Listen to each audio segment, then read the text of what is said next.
Everyone, figured today we do something different and play a bit more dating sim vibe. So, today we'll be playing Monster Prom, specifically the XXL version.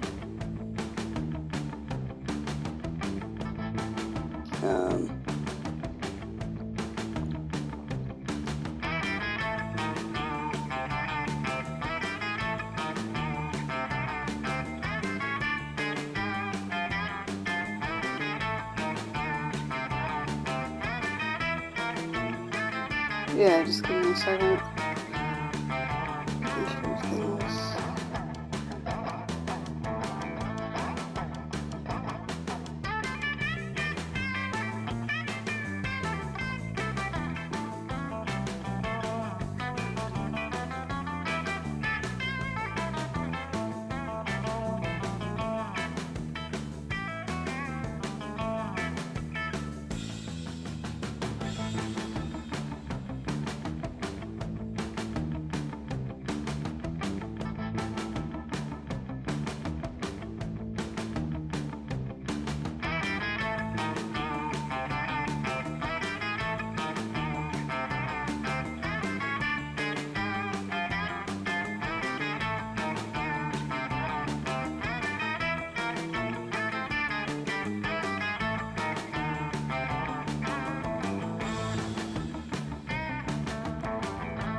Yeah.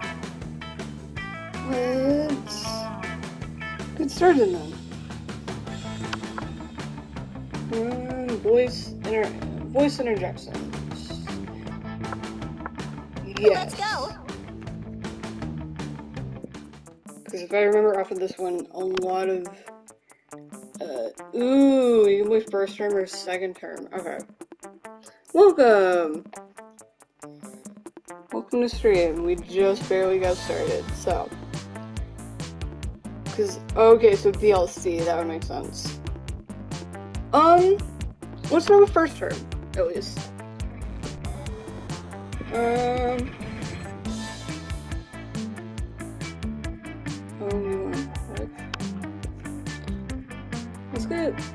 Let's do first term full game. But yeah. Spooky high school. The sweetest years of our lives. Back then we were young and unafraid. Sometimes reckless, sometimes brilliant, sometimes just stupid, but always willing to live life to the fullest. We were on a wild journey to discover who we really were. Ooh, choose player 1. Okay, I love all these designs. Who is... Okay. Yellow, red, green, and blue. I really like yellow, but not... Yeah, let's do that. Ooh, you can do Oz, or you can do a custom name. You know, I'll keep Oz. I'm cool with that. Yeah, we'll keep Oz. I can do this. Nice. And we had yet to experience its ultimate challenge, the Monster Prom. I remember it clearly. 6 weeks were left. And as we fantasized about our dream prom dates, we were all scrambling to catch the attention of one of our 6 most charismatic classmates. Huzzah! Miranda Vanderbilt, 19, a sweet mermaid princess who was as cute as she was genocidal. Damien LeVay, 21, a fearless demon with a taste for destruction and a love of fire. Scott Howell, 21, a werewolf athlete who compensated for his rather small brain with a stupidly large heart. Liam D. Lioncourt, 4XX, a hipster vampire whose standoffish demeanor hid that he was truly a lovable dork. Holly Geist, 22, a party ghost with an insatiable hunger for all the wrong things. What?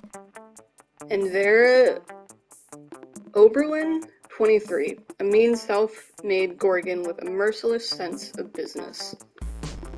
It was clear, it had to be one of them. But who? We only had 6 weeks to choose our prom date, and even more daunting, we only had 6 weeks to woo them and conquer their heart. But as I already said, we were young and unafraid, and we were ready to start. Welcome to Monster Prom's stupidest pop quiz ever. All minds are rotten, but they are rotten in so many different ways. Worry no more, we're now using our PhD in bullshit to diagnose which kind of deviant sicko you are. Okay. Monster Prom's stupidest pop quiz ever, TM, will throw a bunch of absurd questions at you and turn your answers into your character's stats. That's honestly really cool. I like that. I really like that. This way, each of you will start by having stats that better reflect your true selves. Let's start. Okay. Which is the coolest Oh, you can't ask me coolest mythology creature. The invisible hand of the free market. That's funny. This weird creature I drew when I was 6, which is clearly super derivative from other mythological creatures. But it's super cool and it's my OC and my spirit animal, okay? A Sphinx, who's super turned up and ready to party, and she raps all her riddles. She still kills you if you don't answer them correctly, but she raps the riddles! The invisible hand of the free market. I love a Sphinx. On that one. If you could put a curse on your worst enemy, what would it do? Ooh, okay. Can't rely on the effectiveness of a curse. I prefer to take care of my enemies the old-fashioned way, by exposing them to unsafe doses of radiation over the course of several years. Okay, curse of always meeting obnoxious people at parties who are super into new fad diets and feel the need to explain them in detail. Oh, okay, so that would be the curse on them. Be happily married for years before they realize that all this time their partner was a wild panther in disguise, and the panther viciously devours my enemy. Classic.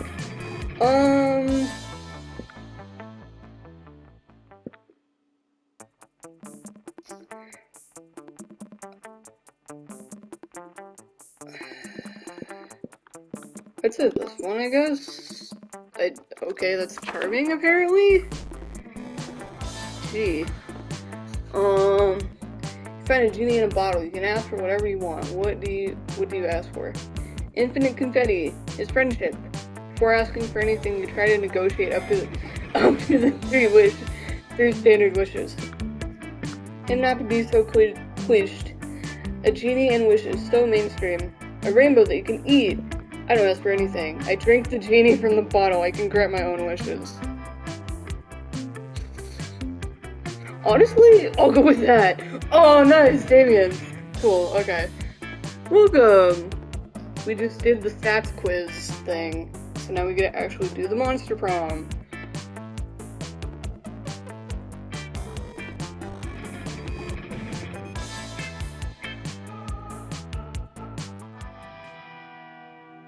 Alright. Week 1, morning. Okay. So we have 6 smarts, 4 boldness, 4 creativity, 7 charm, 7 fun, and 5 money. Okay.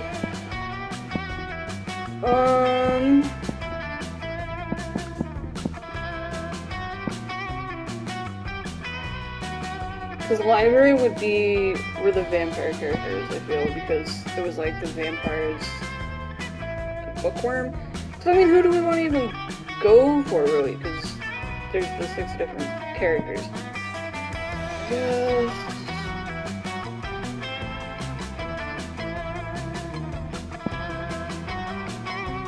Let's go outdoors. Yesterday, during recess, you start a half-hour rave that goes full crazy. You have no idea how it escalates so much, but at one point there are like 300 people. Someone summons demon from a nightmare dimension. The consequences might distort the fabric of reality itself, but who cares? It's a rad party. You gain +2 fun. Okay. Later, you're minding your own business, which soon proves to be difficult when you notice Damien and Scott in the vicinity in the middle of some hot, sweaty arm wrestling. Unfortunately, you can't enjoy it very long, since stupid strong Scott beats Damien in no time. But it seems you're not the only one mad at the outcome of this situation. This is so unfair!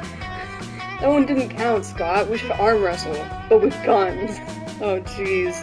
Damien, no! They can show up in all the areas. Okay. That's good to know. Thank you.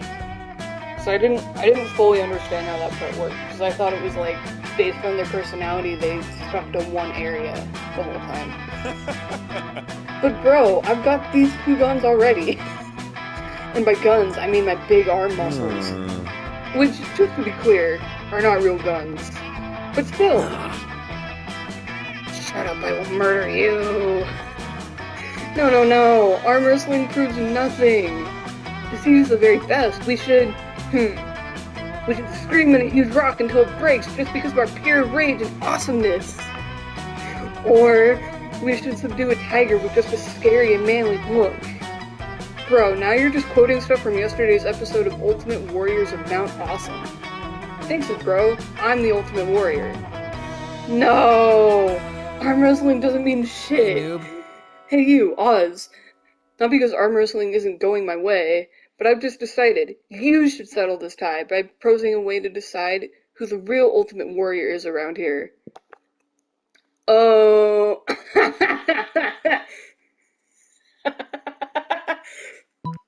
Whoever can punch the sun in the face. This 10-step ultimate test, which coincidentally will require both of you to do whatever I say with no complaints, like the real Ultimate Good Boys. What type of option is that? No, whoever can punch the sun in the face. Punching the sun? That's the dumbest idea I've ever heard. Dang it. Yeah, bro, the sun is like super high or something. You will need like a super long ladder or something. And ladders are super lame. It's like snakes and ladders. Who the fuck chooses ladders over kick-ass venomous snakes? Like, you don't see people with badass tattoos of ladders. That's true. Still, you're pretty sure the argument makes no sense. Also, snakes and ladders isn't about choosing ladders over snakes or snakes over ladders. Well, it seems Oz had no better alternatives other than arm wrestling, so I remain the Ultimate Warrior of Mount Awesome. Bye, bro. Ah! No fucking way. I will punch the fucking stupid sun or its stupid sunny face. Still the stupidest idea ever, but I don't care.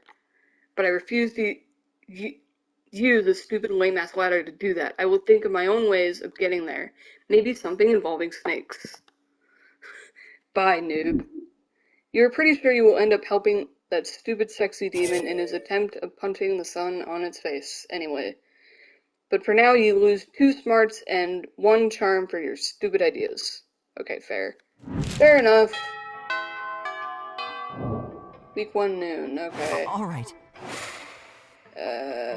Who do we want to sit with? Because we got 2 minor characters and then we have the 6 main ones. Anyway. Let's sit with this one. When you reach William and Damien's table, you find it absent of food, but covered in paperwork. Do we really need all these special forms? Can't we just write death threats on regular paper? For the last time, Damien, substantive change within an administrative system requires mastery of the mechanisms of bureaucracy. What if we wrote the death threats on really fancy paper? Liam turns to address you. As you can see, my mastery of Ropoltic has caused me to embrace an unlikely ally in my quest for reform. I have no idea what he's saying. I just want the cafeteria food to stop being so fucking boring. You see, our interests are aligned. I too desire a menu less pedestrian. Sure. Oh, nice. That's good to know. Thank you. I didn't know you could do that either. Sure. Either way, we're stuck on the last bit. We know we want the menu to change, but we don't know what to change it to. Yes, we have indeed encountered a culinary block. Perhaps you can suggest something appropriately artistic? A white plate with a simple sprig of parsley in the center, the essence of minimalism. A bowl of knives, the essence of knives. Okay. Oh, jeez.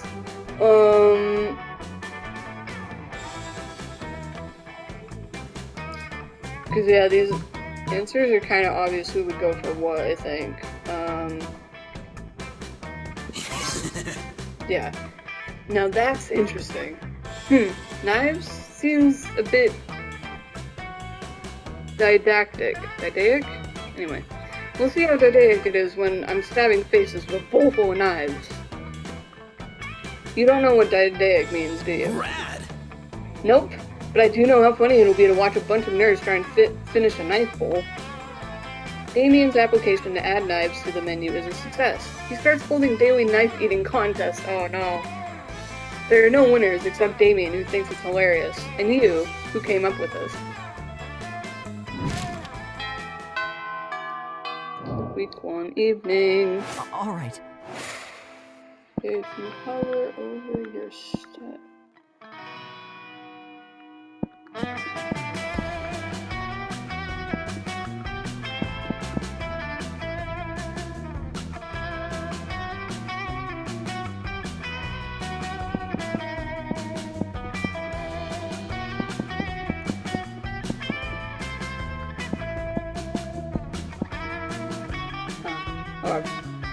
What's going on in the background? Isn't that like someone selling something? Show me that money. Yeah, it's a shop. Welcome to my little shop, buy some shit. I have shit that will boost your stats, shit that will lead you into stupid new adventures, even some shit that might be needed at some very specific moments. So, take a look. How much money do I even have? I don't have any.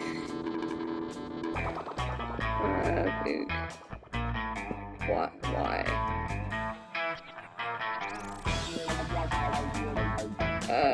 Ooh, a Russian novel. Huh. Motivational poster. See you later. Yeah, we'll go over this. Remember the first rule of Shop Club. No refunds! Yes, I used all my money. I don't care. Alright.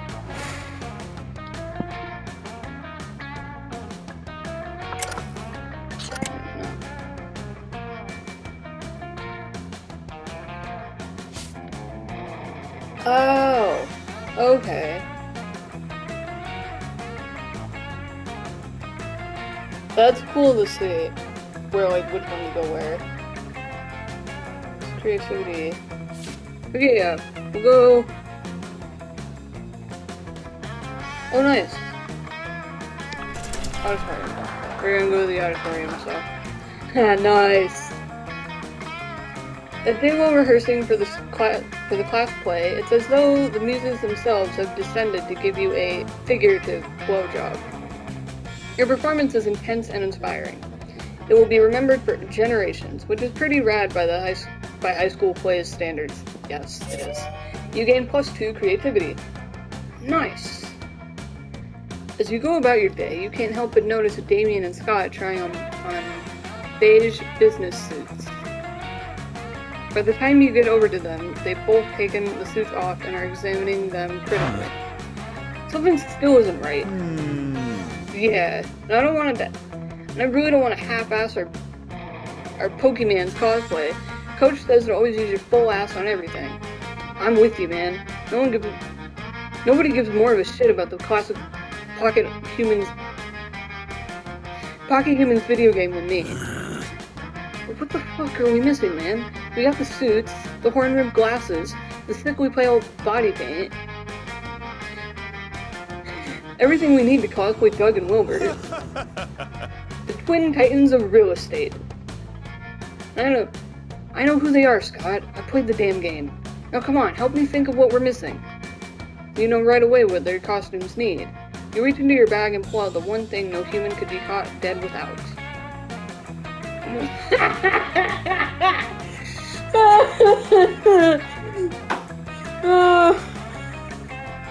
Oh my god. A unicycle! A gun! Oh my gosh.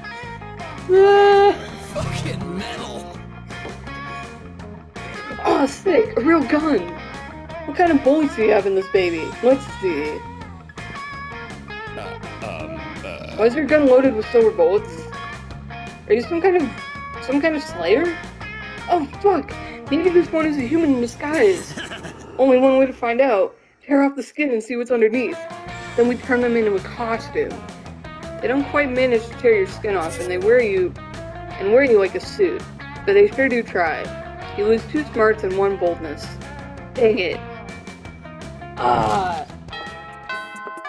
Listen, it made sense though. Alright. Is there any? Oh, it's lunch, so it's like, it doesn't really matter.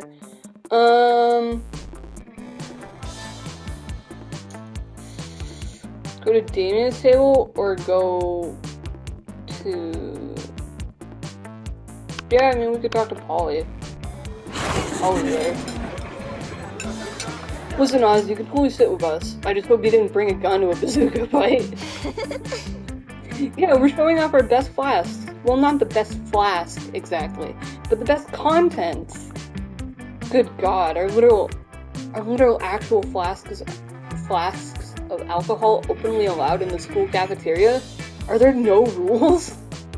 Apparently not, because Polly starts setting a series of flasks down on the table.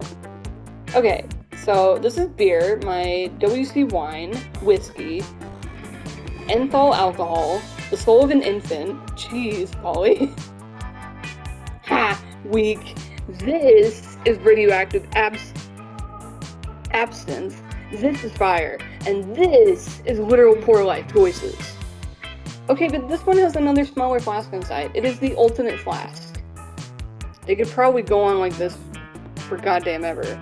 Maybe you can cut in with the craziest thing of all. But think carefully about whom you want to impress with your flask contents. Okay. One that contains an ancient genie. I don't give a fuck, I grant my own damn wishes. Ultra whiskey, which you can only get when you make...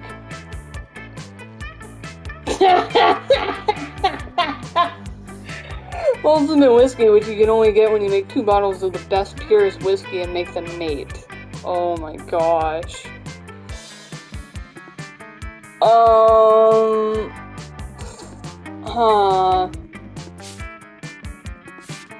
Of course I won't tell me anything.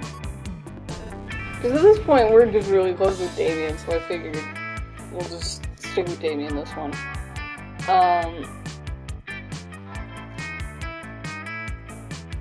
I kind of want to go with the first one with the genie. But I also wonder if the ultra risky one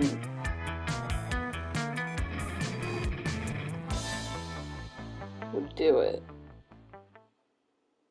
You know what, screw it, we'll do the... Oh, okay, yeah, Polly.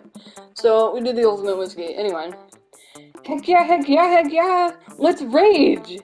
I've always wanted to make ultra whiskey, but I could not get my whiskey bottles to fuck.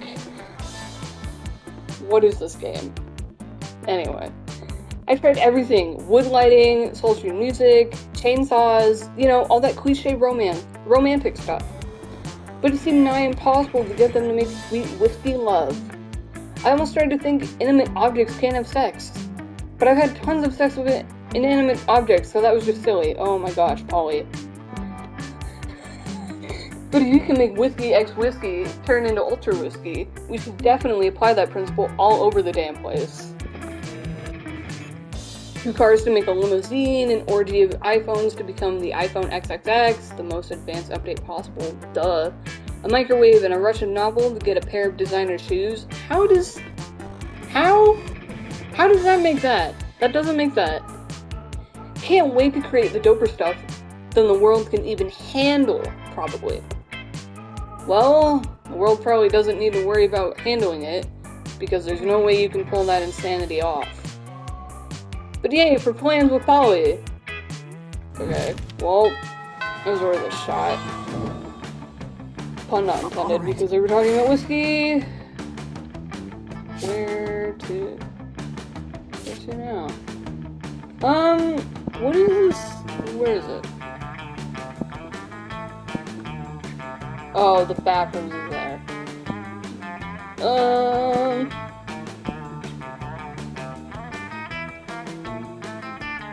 We didn't go outdoors at night before, so let's try that. Is it the same thing with the rave? I thought it was different. Okay. I thought it'd be different because it's like different weeks and whatnot. Anyway. That day during recess, we start a half-hour rave that goes full crazy. At one point, Chewing the small magical Latino cat slips on a banana peel. You start to laugh at him.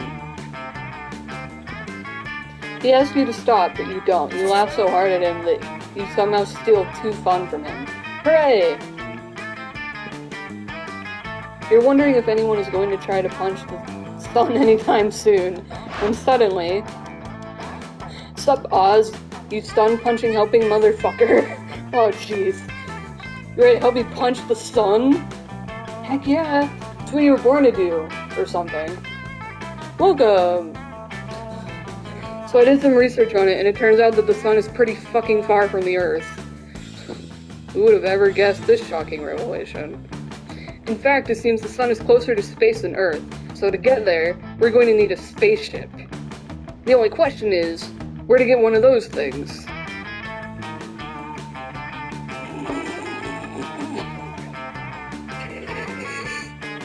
Go to that most authoritative of all resources, WikiHow. Or just check out the school spaceship. I mean, what kind of high school would we be if we didn't have our own regulated high school spaceship? Very bad spaceship. Less one, at least. Okay. But seriously, though, like, WikiHow wouldn't tell us crap on how to make a spaceship.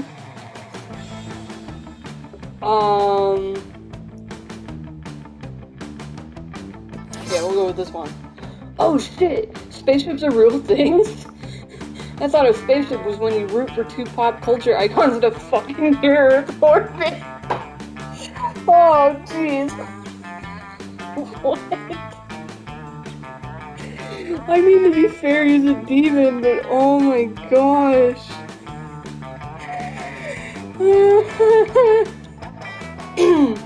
Why the fuck does our school have a spaceship? Really, Damien? Trying to apply logic to Spooky High? You should know better by now. And are students really allowed to check it out? Usually they don't let me do anything fun. There are such double standards. If I burn down the library, it's disrespectful. But if I masturbate in it, that's disrespectful too. It is disrespectful. Jeez. You just can't win. That may be true, but it turns out the process of checking out a spaceship is shockingly, disturbingly easy. You just ask for a permission slip, forge the signatures of Damien's dads, resubmit it, and are instantly given access. Fair enough. Fair enough. Holy fuck, that was easy. Almost upsettingly so. Think what would happen if it got into the wrong hands. Thank God we're just using it to punch the motherfucking sun in the face! Yeah! Jeez, man. You did it! You got a spaceship! This is going to be lit, on fire, because you're punching the sun. You gain 2 fun and 1 smarts. Woo!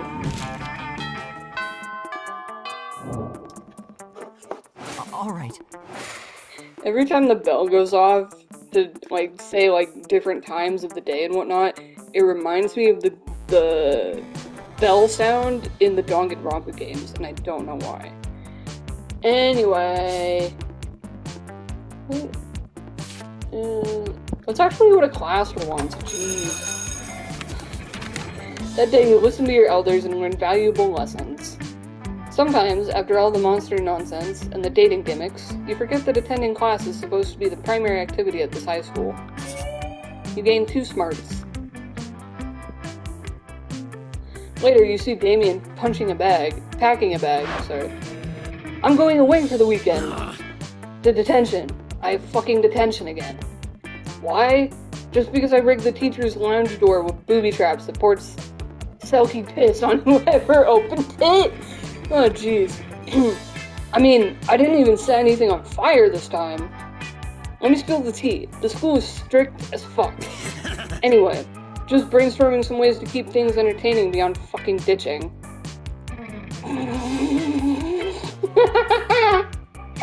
Oh my gosh, okay. In detention and find out through silly dancing that you're not so different after all. Let's ditch. Let's just fucking ditch. If giving detention, oh, well, fair. If giving detention were a possibility, I would have done that ages ago. I would have skipped detention before I even got detention. But you know what comes after detention? Expulsion. And if I'm expelled, how am I supposed to get into a college good enough to kickstart my career as a fiery threat to international safety? True. What a noob. Fucking moron. I'll just set the teacher's shoes on fire when he's not looking. Damn it. You're so bad at detention. You should have given detention for how bad you are at detention. You lose 2 smarts and 1 boldness. Dang it. Alright. Let's see. Where the frick is the... Ooh! Come on. It's Gorgon. Yeah, Vera the Gorgon. Welcome! We're on week 3. You find Vera sitting in front of a pile of money instead of food, as usual. Damien comes over and drops his own money pile on the table, and also some organs. Oh, jeez. Oh, not bad. Not bad, but I prefer to exert a little less effort for my income. A dejected swamp creature slumps over to the table and adds some money to Vera's pile. Income? You mean this stuff? This is just what people throw at me to get me to stop punching them. And this is what people throw at me to keep me from revealing what kind of porn they're into. But I agree, the money is only secondary. The frowns on their faces are their own reward. Still, I'm always looking to improve efficiency. Have you tried developing business contacts in hell? Your victims will be even more terrified if they know death won't save them. Yeah, but that doesn't work on the undead. For those, you need a priest. A priest? You know how my family feels about priests? Ugh, I'm sick of terrorizing people one at a time. There's gotta be a way to terrorize everybody in the cafeteria at once. And make some money at the same time. I'm sure there is. That is, after all, the essence of capitalism. Okay.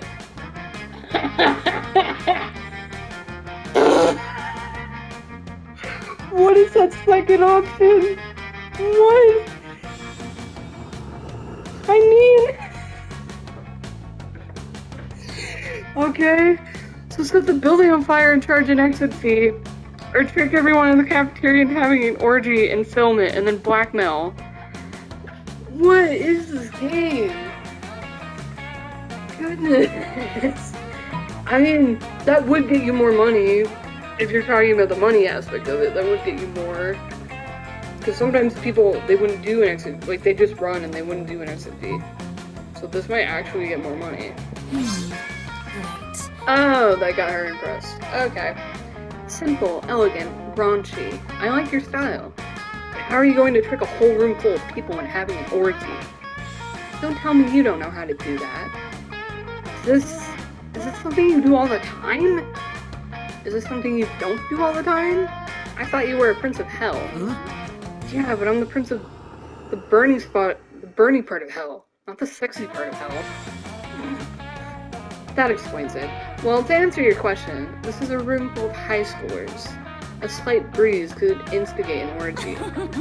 Although, the succubus sauce I snuck into the sloppy joes won't hurt either. It certainly doesn't. You, Vera, and Damien retreat to a safe distance to film the sexy carnage and avoid the fluids. Oh, jeez. Okay, it's evening time. Let's go. All right. Let's see. Oh, is it just the same every time with the stats? You know what? Library.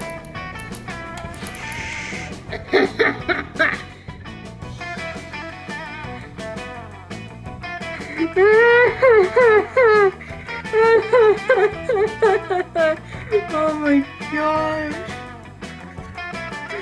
That day you spend some time on the library's PCs, sending malicious spam emails in the hopes of stealing other people's money.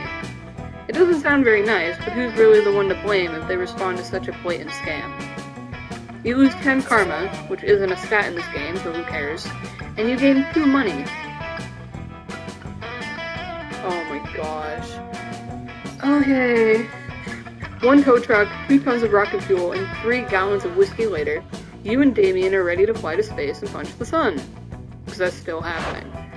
Looks like everything's packed. I've got the beef jerky sandwiches, my sun punching gloves, and I even renamed the ship. You see that Damien is painted SS Fuck on the side of the rocket in blood. Alright, son, are you ready to get punched? Too bad, because we're coming too. Stop right there, evildoer. Oh great, it's the good grade brigade come to shit in the punch bowl. What do you nerds want? To put an end to your nefarious scheme, of course. We'll admit to being a bit surprised that a mere secondary character turned out to be this season's big bad. Oh my gosh, the meta-ness of breaking the fourth wall like that. Oh. Secondary character? But to fly into space itself, intent on delivering a deadly blow to the very sun, giver of life, banisher of darkness. It is a plan truly befitting the climax of our mid-season arc. You must be stopped. What the dog dick are you guys talking about? I just want to punch the sun because the sun is dumb. And to prove to Scott that I'm the ultimate warrior. We are not fooled. We know your true motives, and we will not rest until you are defeated. I do not have time for this shit. Oz, can you get rid of these dweebs? I'd do it, but the police say I've already exceeded my murder quota for the week. Fair. No way are you letting these witches get between you and your red spicy man crush. But what to do?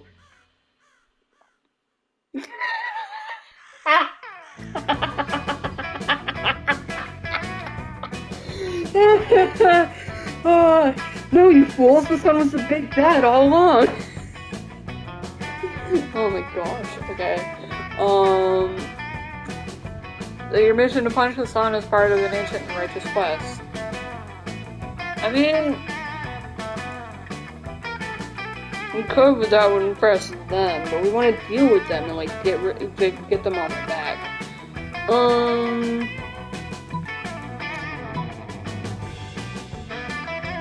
Screw it. Screw it. No, you fools. This one was a big bet all along. Oh, I see what you're trying to do. Damien gives you a knowing wink. Oh, no. Oh, yeah, guys. This one is the fucking worst. Have you seen the way it helps plants grow? I mean, fuck plants, right? And it's always reviewing my position before I can sneak up on someone and stab them to death. Oh, jeez. If that's not evil, I don't know what is. Yeah, I think it's pretty apparent that you don't know what evil is. You don't know what evil is. I'm a demon. I'm literally from hell. I'm evil as shit. You're doing an extremely bad job of convincing us you're not the big bad. am the big bad. I'm the biggest bad. I punt puppies and my huge. Oh man, Damien, shut up. Right, okay. You're not getting anywhere near that spaceship. Oh, come on, what did I say? You're sure Damien will find a way to blame you for this eventually, so you get out what you can. You lose 2 charm and 1 smart. Oh, jeez. Hold on really quick, gonna just gonna adjust mic settings just in case. Yeah. Oh, well, apologies. I don't know, I felt like I was too loud for a second, so apologies. If I am loud though, or if any audio is being weird, let me know in chat and I will totally fix it. Let's see. You know what? Let's go to freaking, where is it? Gym. Let's go to the gym. That day an epic dodgeball match takes place. Everything seems lost, but you deliver an inspirational speech that fuels your team's spirit, leading to a spectacular comeback. You're clearly a natural-born leader. You gain +2 charm. You're doing your thing when a wild Damien suddenly appears. Hey you! You look like you have nothing better to do. I need a mount for the prom, because walking is for losers. Yes! And also because I lost my driver's license after I drove my motorcycle through another Sunday school picnic. Dude, mood. But I won't take just any lame-ass mount. I need the best creature in hell. So let's brainstorm. Oh, dang it. If you don't answer... Jeez. If you don't answer in the next 10 seconds, I'm putting a bit in your mouth and writing you. We're talking hell here, so a goat. But not just any goat, a goat that's a real asshole. What about the giant, gelatinous 50-nosed creature creature at your house that spies bile and eats corpses? I feel like, so, a goat, but not just any goat, a goat that's a real asshole.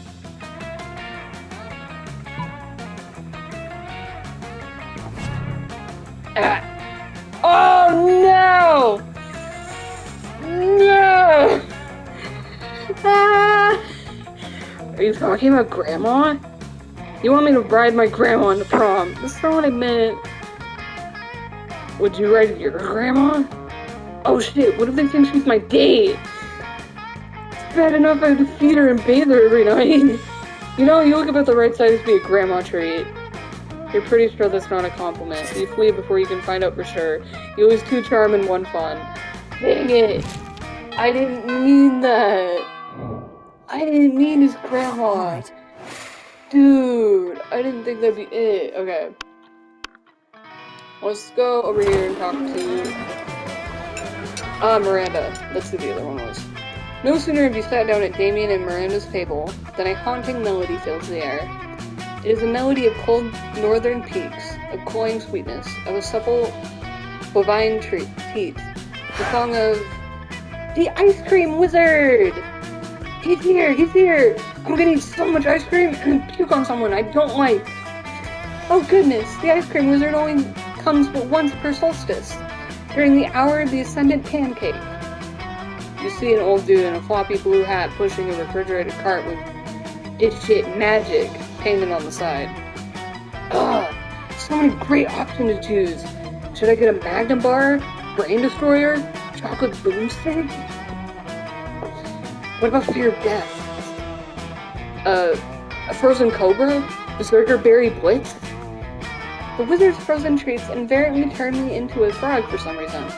Perhaps I simply have not tried the right one yet. But which to try? If only someone would suggest a solution what is truly the most difficult problem I have ever faced. Try those sugar-blasted Prince lips, or beat him up and take all his ice cream. Beat him up, take all his ice cream. How boorish. Did someone say bull-rushed? No, I said boorish, as in lacking social... Ah, I see. You did not mishear me after all, but we're simply looking for an excuse to beat up the Ice Cream Wizard. Joke's on you, Miranda. I'm never not looking for an excuse to beat up the ice cream wizard. Look at all this ice cream I got. This one lets you breathe underwater, and this one licks you. You Brigard, you thief. I got you some sugar blasted Prince lips. My reservation suddenly seemed to have vanished. Good, because I want to try this popsicle. This ticket's supposed to reveal how I'm gonna die. Huh. Who knew my death would involve so many bottlenose dolphins? To celebrate the ice cream ice, Damien takes you to the beach and doesn't even try to drown you. Huh. Interesting. Okay. Alright. Okay.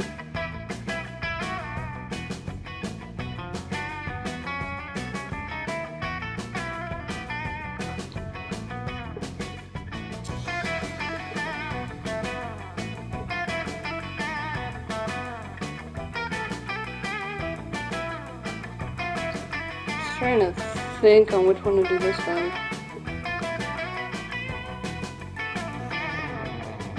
Cause we've done auditorium, we've done class, we've done library, we've done outdoors, have we done all of them at this point? We probably have. So it probably doesn't really matter at this point, does it?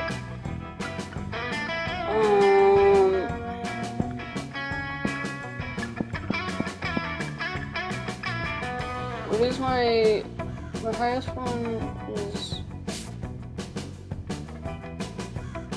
fun, so I don't want to run into the shop right now. Creativity, so we'll go to auditorium again. That day while rehearsing for the class play, you aren't especially good nor inspired. For once it seems you aren't getting the classic creativity boost from the auditorium. But afterwards, while talking to your classmates, you're having trouble conveying your point in a discussion, so you decide to convey it through music. You start singing, and suddenly everyone else joins you in a kick-ass musical number. It's so amazing that the people with whom you were arguing totally get your point and change their minds once the song is over. You gain 2 creativity. You see Damien beating the piss out of a goblin, like he always does when he's depressed. You go over and ask him what's up. Ooh, he's in like a Helm of Darkness looking outfit. Okay. It's this whole heir to the throne of hell thing. It's really bumming me out. I hate being a prince of hell, and I'm gonna hate being a king of hell even more. I mean, how am I supposed to rebel against authority when I am the authority? Not even beating the piss out of the goblin is cheering me up. Damien continues to beat the piss out of the goblin, but his heart clearly isn't in it. I mean, is there anything bad I can do as a king of hell? Literally anything? Forgetting about the ultimate way to fight authority, total war.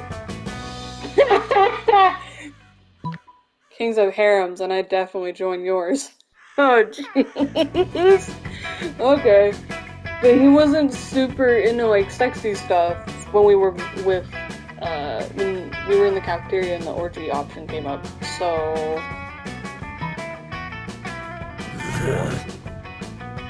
Ah, come on, dude, I was going off of experience from how you reacted the last time I suggested a sexy option.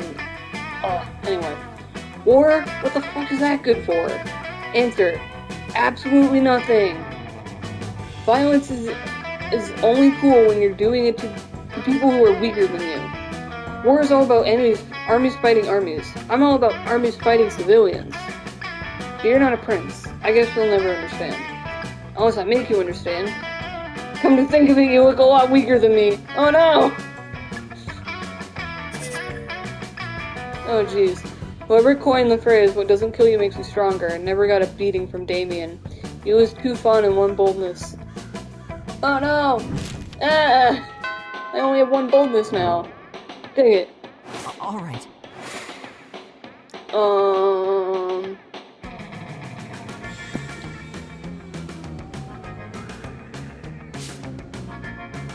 Where is...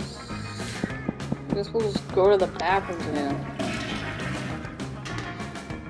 That day you skip class and just hang out in the bathrooms because you respect no authority. I guess some people just want to watch the world burn. They're skipping class and hanging out in the back rooms. You give 0 shits, but you gain 2 boldness. You see Damien about to punch some noob when suddenly a dimensional portal opens between the two of them. Hey, what the hell? I was about to punch that noob. There would be plenty of noobs to punch my fearsome karma more when you were mine. What? I have traveled across time and space to find a fit commander for my armies.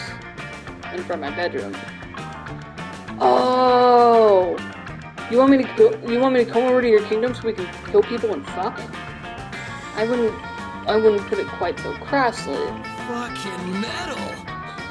Well, I would. And that sounds doper than hell. Which isn't hard because hell is lame. But still! But if Damien goes to another dimension to fucking kill people, then I'll only fucking kill people with you! There's only one thing to do.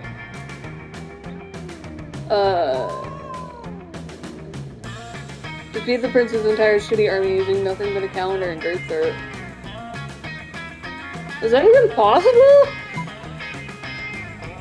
Because that would just get him to want to go. No.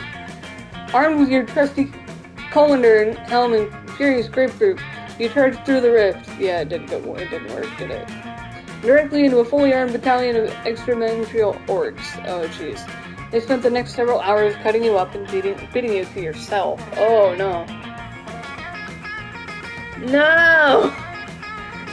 When you finally manage to piece your body back together and make it home, Damien is already drawing up battle plans with the prince.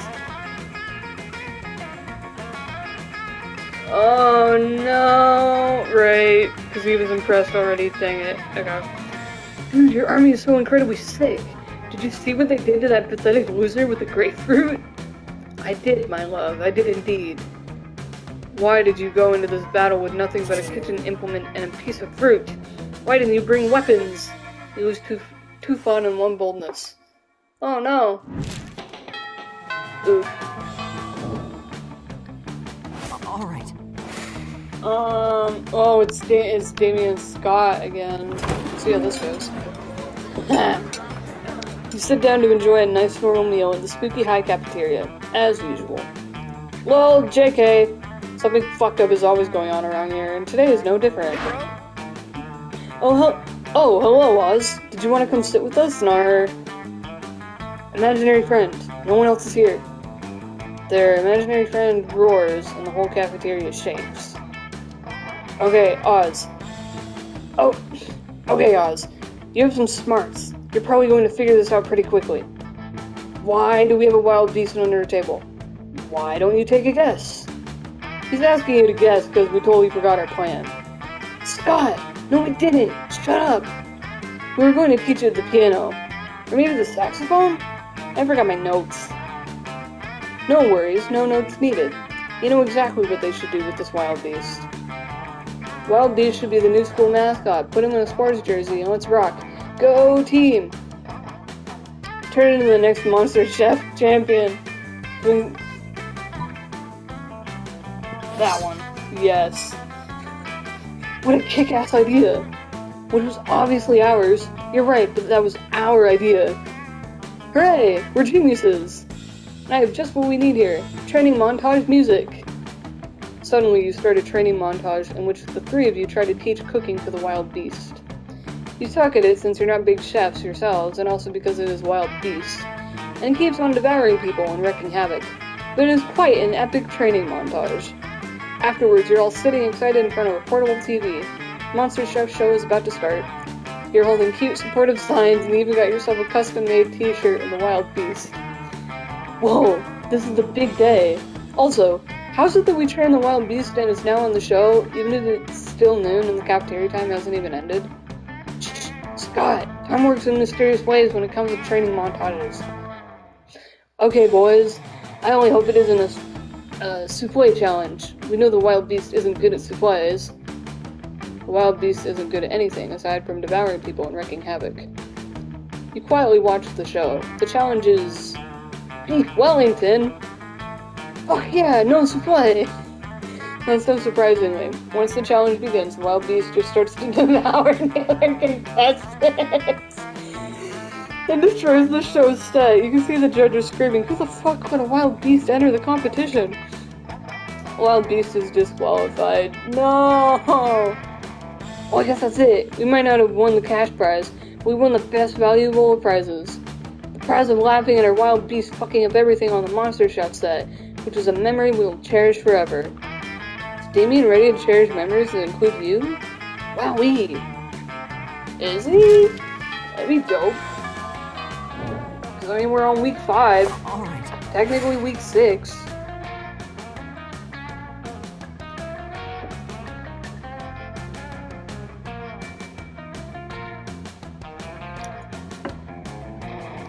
Sorry, I have to take a drink real quick.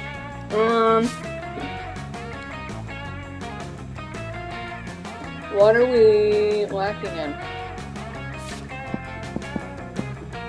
Let's go indoors again. The day during recess, you start a half-hour rave that goes full crazy. You spot the small magical Latino cat who seems a bit sad. He explains to you that he's worried about people getting so used to calling him, the small magical Latino cat, that now everyone defines him only by his size, magicality, ethnicity, and species. He's more than that. Excuse me. You correct him. You don't see him in such simplistic terms and convenient definitions. It's just that there are around 23 other different ones in the school, so adding all that to his name is quite necessary. You tell him you'll never forget about him, and in the crazy adventures you both live together in Monster Prom's prequel, Monster Middle School. You have a great time remembering those crazy stories. You gain +2 fun. You're minding your own business when Damien comes rushing through, punching everyone who's minding their own business. Fuck, I'm so angry. So angry, I want to pull my skull out and eat it. I'm so angry, I want to set the school on fire and then punch the fucking fire in its fucking face. I'm so angry, I want to spend years accumulating political capital so that I can become the president and use my nuclear codes to blow up the sun. And you're standing in my way. Move before I punch you so hard you'll remember with melancholy the times when you can move without all your bones hurting. Oh no, violence incoming. Think fast.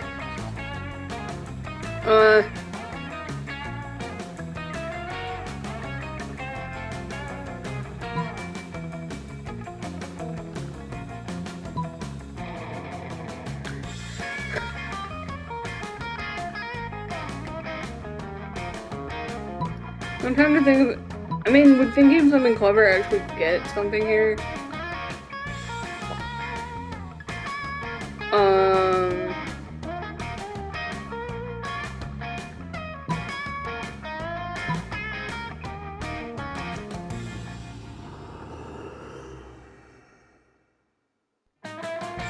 Well, go, no. You have no idea what to do, so you just start doing a silly dance. It's really, really silly indeed. Where you realize all your classmates have joined you in your silly little dance. Yes. What the fuck? Move, or I will kill you dead, noob. But Damien, you can't deny they are actually moving. Yeah, and quite the moves they have. Clearly, even Damien can't fight against logic. Maybe you should move, Damien. Don't be a loser. Yeah, as you just said, here you move or you die. All your classmates started chanting, "Move or die, move or die." Ah! Damien, frustrated by the crazy mindless but joyful mob you've created, finally leaves. Still, from afar, you can see an external fire burning in the back of his eyes, but for now you gain 2 boldness and 1 fun. Is he, like, seriously pissed at me now? Alright. I hope not, but we'll see what happens with that. Go outdoors again. The day during recess, you start a half-hour rave that goes full crazy. Everything is fine until the small magical Latino cat asks what you think you're doing. Damn, you didn't remember you suck at dancing. But you decide to go all in and pretend it's a new dance move, apparently called the groovy Mukasa. Juan looks at you, and he asks you to teach him the groovy Mukasa. Nice. In no time, half the party is following all your steps, enjoying the groovy Mukasa all together. It's a party to remember. You gain +2 fun and a cool story to tell your grandkids someday. Nice. Despite everything else happening around you, you're just solving some Sudokus. But your mind is constantly going back to Damien. Stupid, sexy Damien and his idiotic short temper. You think he could even be your sweetheart, but he seems more focused on being angry 24/7. For God's sake, he's the kind of guy that could get angry at a banana. As a matter of fact, your daydreaming is interrupted by the feral screams of Damien, who seems to be insulting an actual banana. You stupid yellow fruit! What's your deal? Do you think you're richer in potassium than me? No one is richer than potassium than Damien fucking Levy! Gosh, man. Is he even for real? Stupid sexy Damien. No, you need to put a stop to this nonsense before it escalates somehow in arson.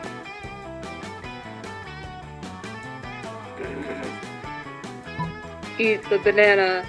Eat the banana! No! Dang it! You get closer to Damien in a very cool and quiet way. Huh? Huh? Why don't you mind your own business, noob? But you don't mind your own business! You grabbed the banana! What the fuck are you doing? Unfortunately, you're so clumsy that somehow you fail to put the banana in your mouth. Oh no. Instead, you put it in your eye. Oh, you duffer. What just happened? I think our classmate here has tried to eat the banana, but somehow failed. How is that even possible? Dude, I was all about to beat your ass up, but now I don't even feel like it. That was maybe too lame. You punished yourself enough. This is just sad. I don't feel like spending more time in the same place as you. No! Yeah, I agree. They all leave. No one was prepared for that much patheticness. You're left alone to reflect on your poor life choices. You lose 2 fun and 1 boldness. Dang it. Fine. It's fine. Alright. It's fine. What are you doing? You mess with me and then you try to sit at my table? Go away and get ready to die, fuckhead. You just eat in the corner in silence. Will you die soon? Who knows? Meanwhile, nothing else happens. If you think this is unfair, next time don't try to sit at the table with a person who has expressed his desire to murder you. Totally not a smart move. He seriously hates my guts now, doesn't he? What did I like ruin my chance? Alright. Because I was like actively trying to get, don't tell me I ruined it. Auditorium. Oh no! Oh, lightning of inspiration. I thought it said I was struck by lightning, in general. That day while rehearsing for the class play, you are struck by the lightning of inspiration. You come up with the ultimate nickname for yourself. You tell everyone to call you by it, also known as one of the 7 most douchebaggish moves in the world. But the nickname is so awesome, inventive, and appropriate that people decide to go with it. Quite the feat, you gain 2 creativity. We, the devs, dare you to actually come up with a nickname for yourself and ask the other players to call you by that name until the end of this run. I can't think of one. Honestly.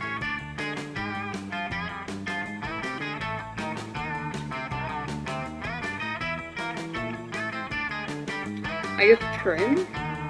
T-R-I-N? Anyway. You're chilling out, not murdering anybody, when Damien slinks up to you. He's holding a large sack with the words, "Definitely not a corpse," written on it. Hey, noob. Hey, you're not gonna believe this, but there's definitely actually a corpse in this bag. You never would have guessed. Here's the thing, I'm not saying I'm exactly responsible for making this corpse. At least not without my lawyer present. But let's just say he and I are apparently had very different definitions of rock, paper, scissors.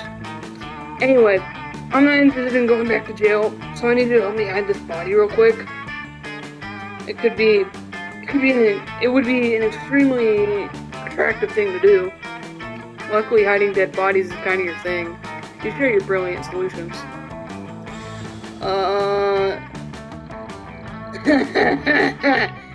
Disguise him as the drinking fountain, no one will know the difference.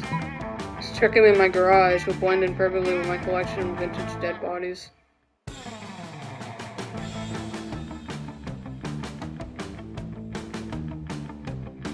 What would Damien actually like, though? Because every time I think I know what he likes, he doesn't like it.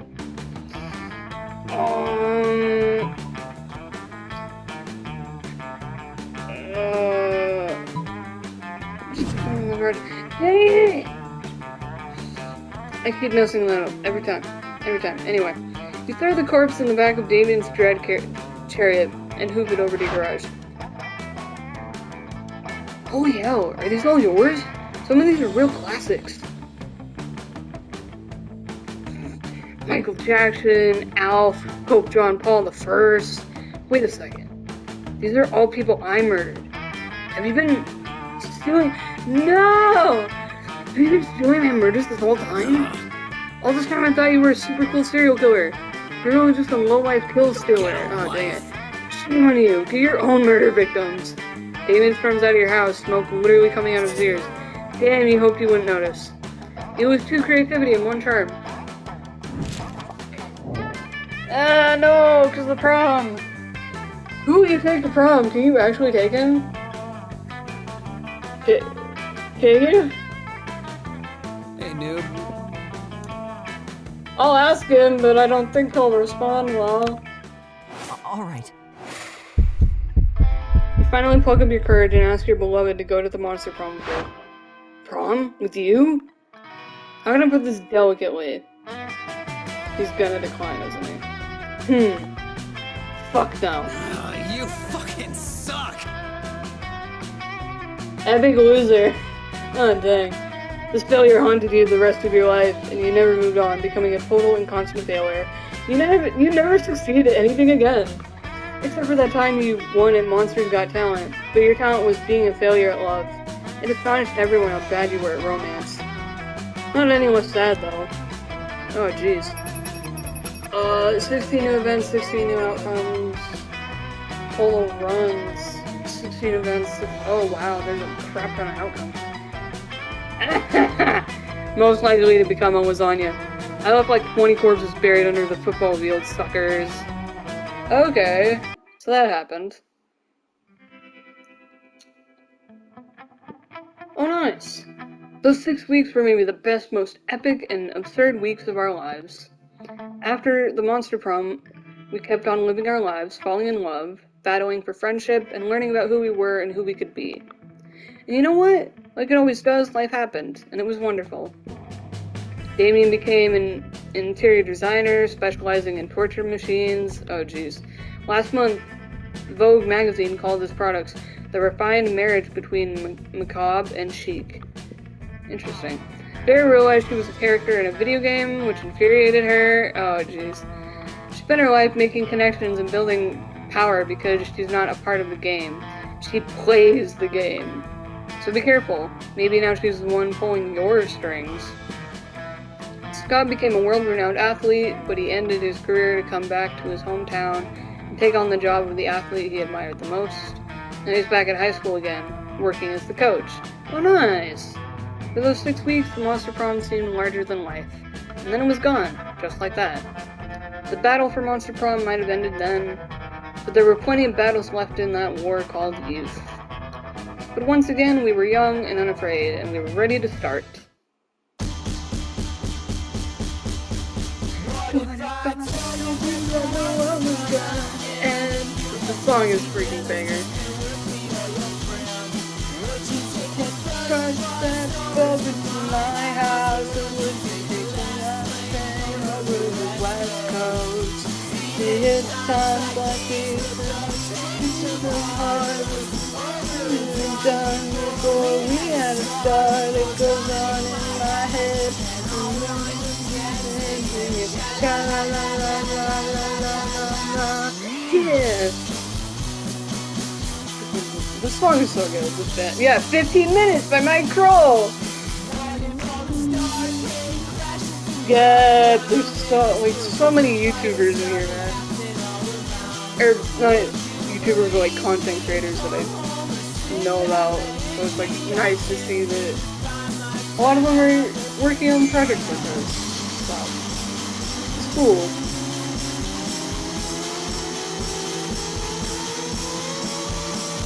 Nice.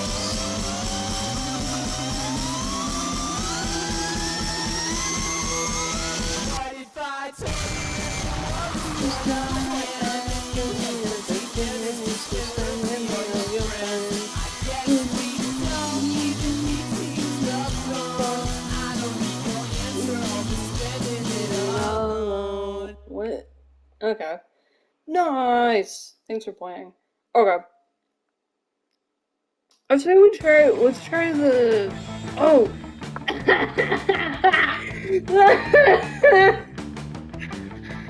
You've just unlocked an erotic fanfiction about dragons. This is about to get weird. Oh my gosh, okay. You've unlocked 8 new images in the gallery. Okay. I was gonna say let's try out the DLC, which is the second term. What even... Well, actually, hold on. No, we'll check that out later. Let's just do a full game. Yeah, let's do another full game. Spooky high school, the sweetest years of our lives. Back then, we were young and unafraid. Sometimes reckless, sometimes brilliant, sometimes just stupid, but always willing to live life to the fullest. We were on a wild journey to discover who we really were. Ooh! Let's go as the same. Let's go as Oz again.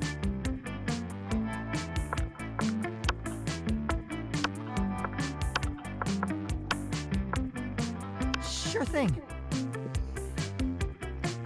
Yeah, get to experience the its ultimate challenge, the Monster Prom. I remember it clearly. 6 weeks were left, and as we fantasized about our dream prom dates, we were all scrambling to catch the attention of our 8 most charismatic. Okay, because I've never really seen her play this DLC, so let's try this one out. But yeah, 8 most charismatic classmates instead of 6. Okay, because it's the main 6, but then you have the 2 new ones. So Scott Howell, 21, a werewolf athlete who compensated for his rather small brain with a stupidly huge heart.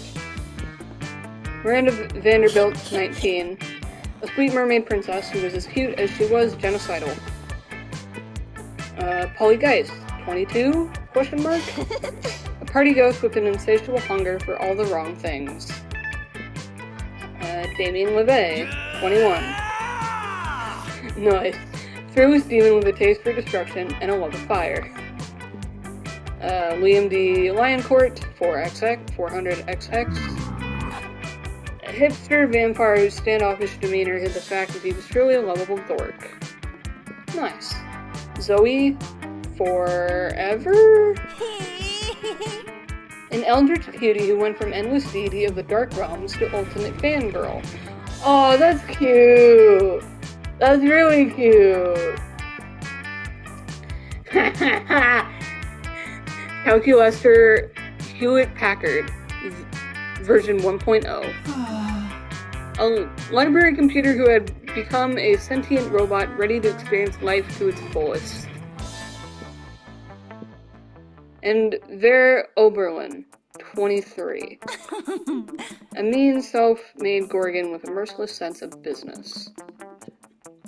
It was clear, it had to be one of them. But who? We only had 6 weeks to choose our prom date, and even more daunting, we only had 6 weeks to woo them and conquer their heart. But as I already said, we were young and unafraid, and we were ready to start. It's mainly... we have to do the whole quiz. Okay. So I've done the quiz. This is a different quiz, though. You wish you were raised by...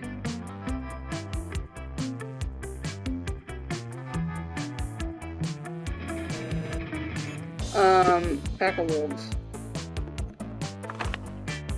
Is there a relative you didn't even know was passed who attended the funeral?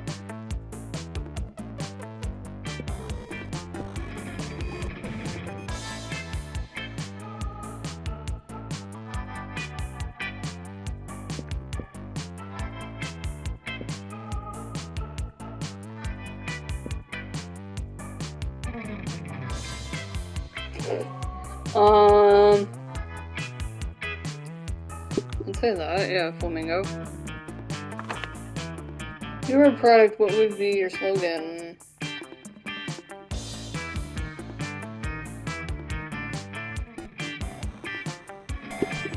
Perfect. Yeah, nice. Would be a deal breaker for a potential lover. Person uses internet.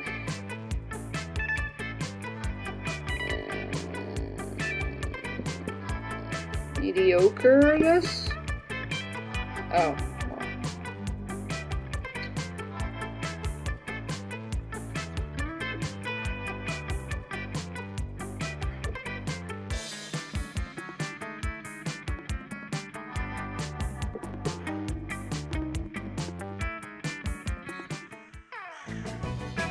All right.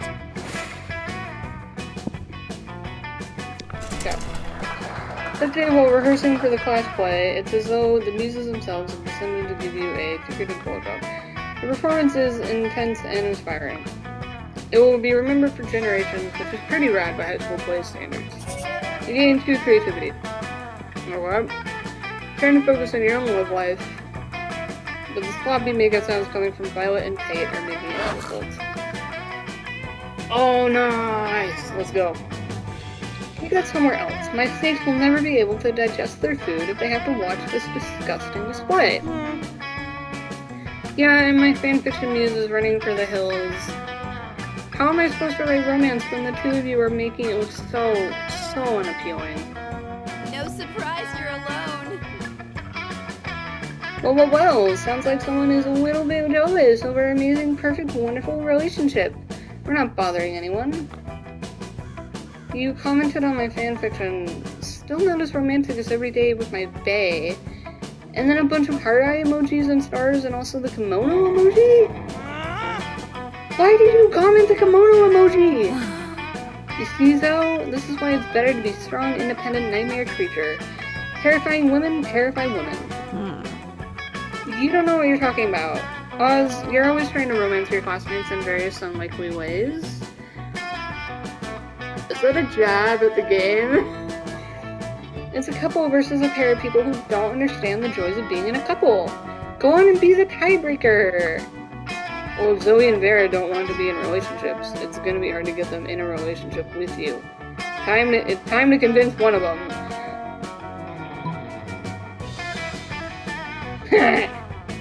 I'm going for Zoe. Let's do this. Oh my gosh! Yes! This is exactly why I became a high school girl. To do couple Halloween costumes? That's oddly specific. Yes! Dressing with your love of salt and pepper? A key and a lock? Raisins and an air conditioner? Windows and doors? A bulletin board and a water fountain? Okay, now you're just listing whatever you see. Ooh! Couple's costume idea.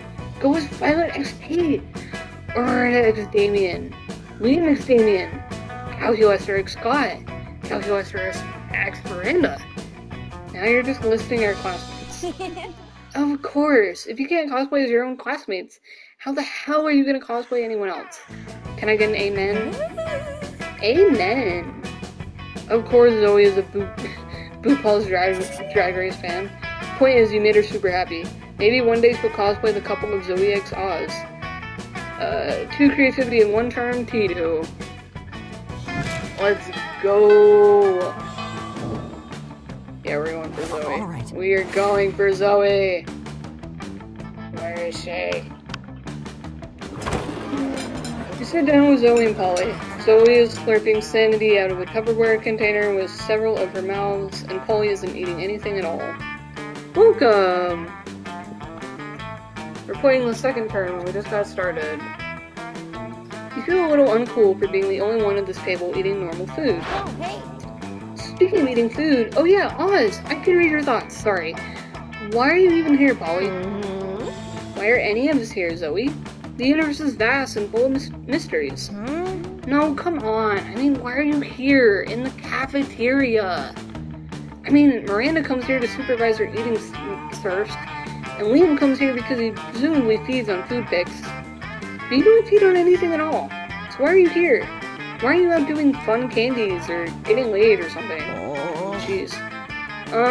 Well, because it seems like Polly might be on the verge of an existential crisis.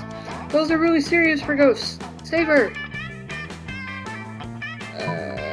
Polly comes here because fuck it, she can do what she wants.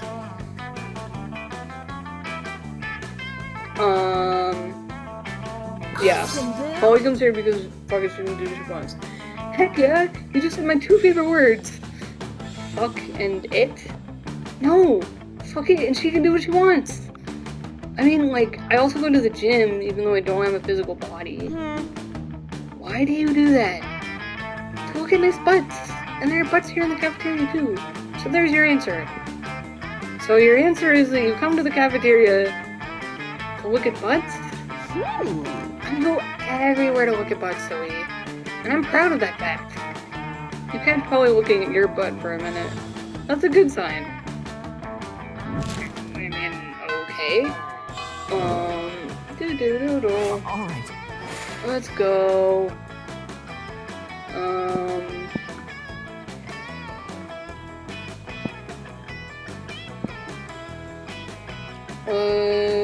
Outdoors. Leave. The day during recess, you start a half-hour raid that goes full crazy. You have no idea what escalates so much, but at one point there are like 300 people. Someone summons demons from a nightmare dimension. Consequences might distort fabric of reality itself, but who cares? It's a rad party. You gain 2 fun. Let's go. Meanwhile, Zoe seems to... Why? Zoe seems to have trapped Polly in some sort of eldritch binding circle. This should be good. Tell me! Girl, where's your chill? I already told you like a million times how I died. Yeah, but each time you told me something different. Tried to fuck a toaster, suffocated by good booty, gun salad. I've heard them all. What's the truth, Polly? Huh? What? It's none of your business. No, but it's my hobby, and hobbies matter, Polly. Plus, the fans have a right to know. Fans have a right to leave me the hell alone. Secrets are sexy. If secrets are so sexy, then how come God invented Wikipedia? What? You're a god. You know that's not true. Now let me out of this binding circle. I've got a haunted nap next period. Sure, I'll let you out if you tell me how you really died. Polly gives you a pleading look, Zoe gives you an excited look. As usual, it's up to you to figure out who to help.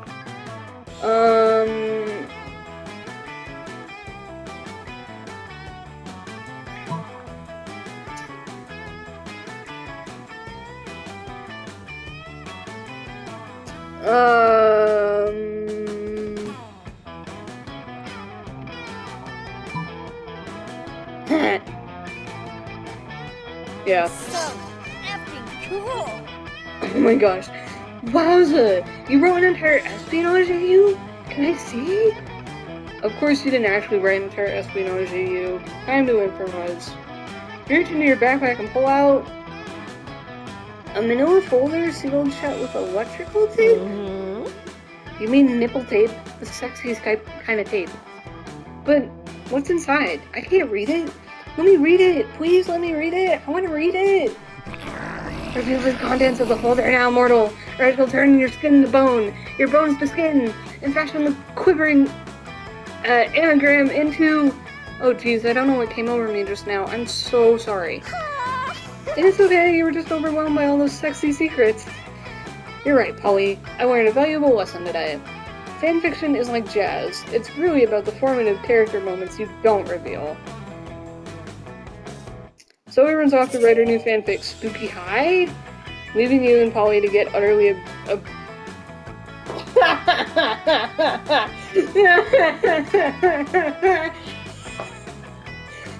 Leaving you and Polly to get utterly obliterated on Tide Pods. You gain 2 fun and 1 charm. Wow. Okay. Okay, I see how it is. I see how it is.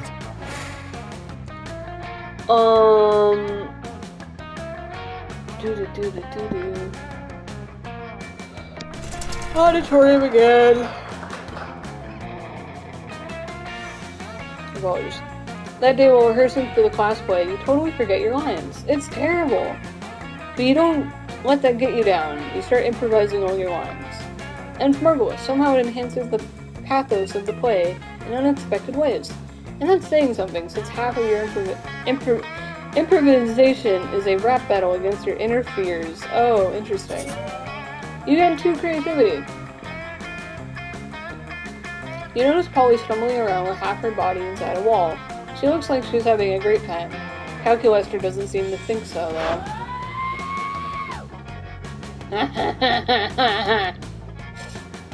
Alert! Friend exhibiting non-standard behavior. Viral infection probable. No way, dude. I just got tested. I'm just super duper. I'm sorry, I didn't understand that. Maybe try drunk. What is drunk? It's like, you know how sometimes you're on a safari, but all the lions are wearing oven mitts and your binoculars are your mom? No. Me neither. What were we talking about? Server error. Danger. Viral infection so far advanced that friend is incapable of making sense. Drastic action required. Ooh boy, looks like it's up to you to talk Calculester down. Or sober Polly up.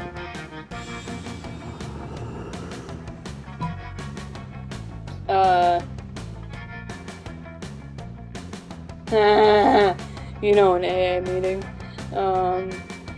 Awesome, Yeah. Boo. Oh boy, we're going to AA. I love AA. There's free cookies and chanting and all these fun rituals. It's just like the suicide cult. I was like, oh wow. Just like the suicide cult you were in right before you died? Jeez, Polly. Ooh, only one problem though. They kind of don't like it when you show up drunk for some reason, and I'm like super drunk. So let me just sober up real quick using my ghost powers. 1 sec. Okay, looks like there's only one copy of each of you. I remember my name and what day it is. I no longer believe that I'm the very best dancer.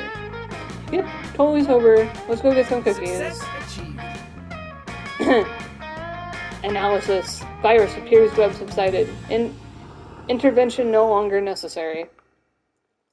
Initiate celebration. Hip hip. Hooray. Hip hip. Hooray. Oh man, does this mean we're not going to A? Lame. Now I gotta go get drunk all over again. You're just gonna ignore Polly's deep and troubling misunderstanding of A, and enjoy your newfound closeness with Calculester. You gain 2 charm and 1 fun. Okay then. Do do do do. All right.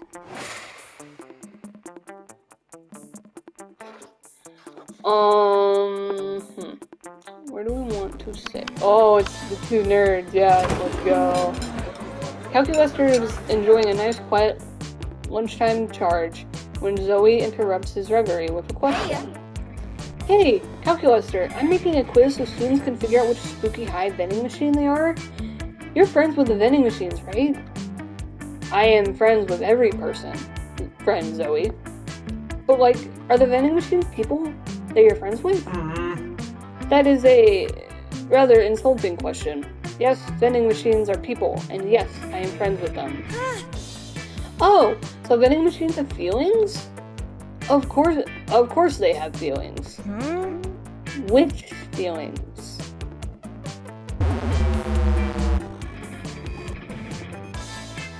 I do not know. I am a terrible friend. Aw man, don't be sad, we can figure this out together. Run my quiz. But how can we talk to the vending machines about their feelings?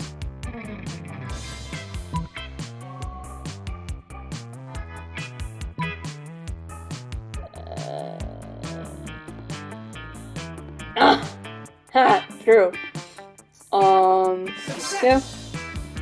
This pure logic is sound. Vending machines have one input and one output. Let us use the input and scrutinize the output. You go down the row of vending machines, stuffing coins into each and seeing what comes out. Oh look! This one spit out an almond joy. This one seems to have dispensed an almond sadness. And this one gave me an almond help me. I'm trapped in this immobile shell, selling sugar to high schoolers. Please kill me. I am happy. Understanding of friends' feelings. Enhanced. You make a mental note not to buy any more candy from that third vending machine. Calculuster is delighted with you though, so it's all good.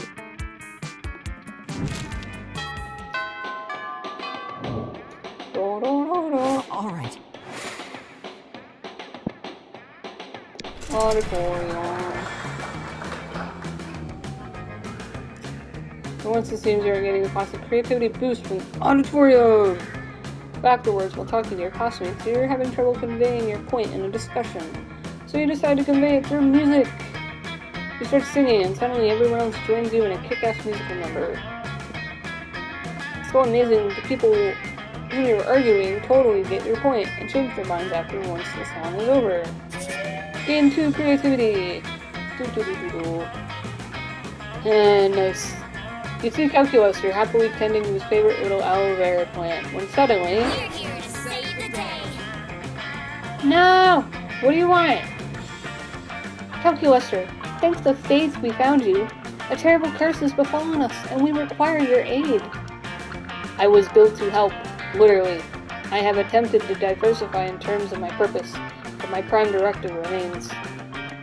Well, as you may know from religiously following our TV Trucks page, we are currently engaged in a vicious struggle against the sun itself. The sun is a mighty foe, capable of inflicting tremendous casualties. We have fallen victim to its wiles. Behold! Heaven uncovered sunburns. So we've come to you, renowned herbalist, for a balm in our time of need. Let us cut the leaves from your little plant so that we might avail ourselves of its healing properties. No! Don't cut up the little aloe vera plant! No! Allow me to clarify your intention. You request that I destroy my favorite aloe vera plant in order to treat your sunburns. We ask that you make a noble sacrifice to free us from a terrible curse. Yes. Internal conflict detected. I do not want to do this thing, but I am too kind to say no. Friend Oz, what do I do? Oh! Calculuster!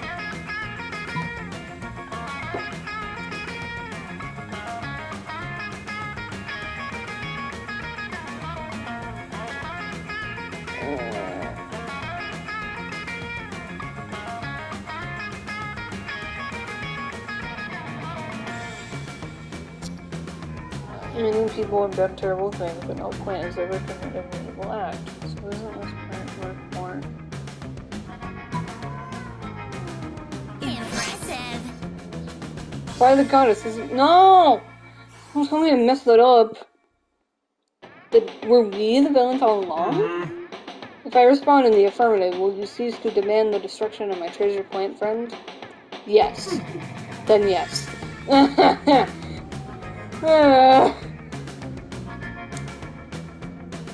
Good and pure aloe vera, shall we weave you a spell, slay one of your enemies?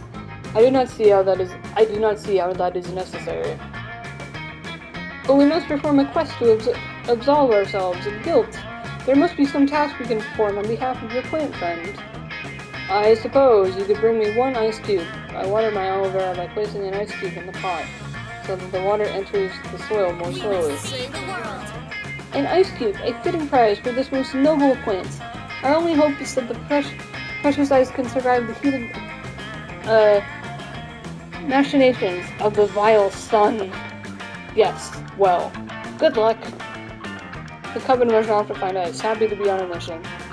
Calculuster turns back to his plant, happy not to be a part of their mission anymore. For brokering this truce, he gained 2 charm and 1 fun.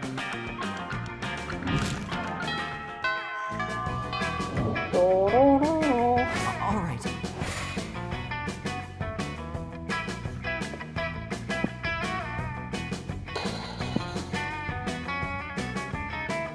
Woo! welcome.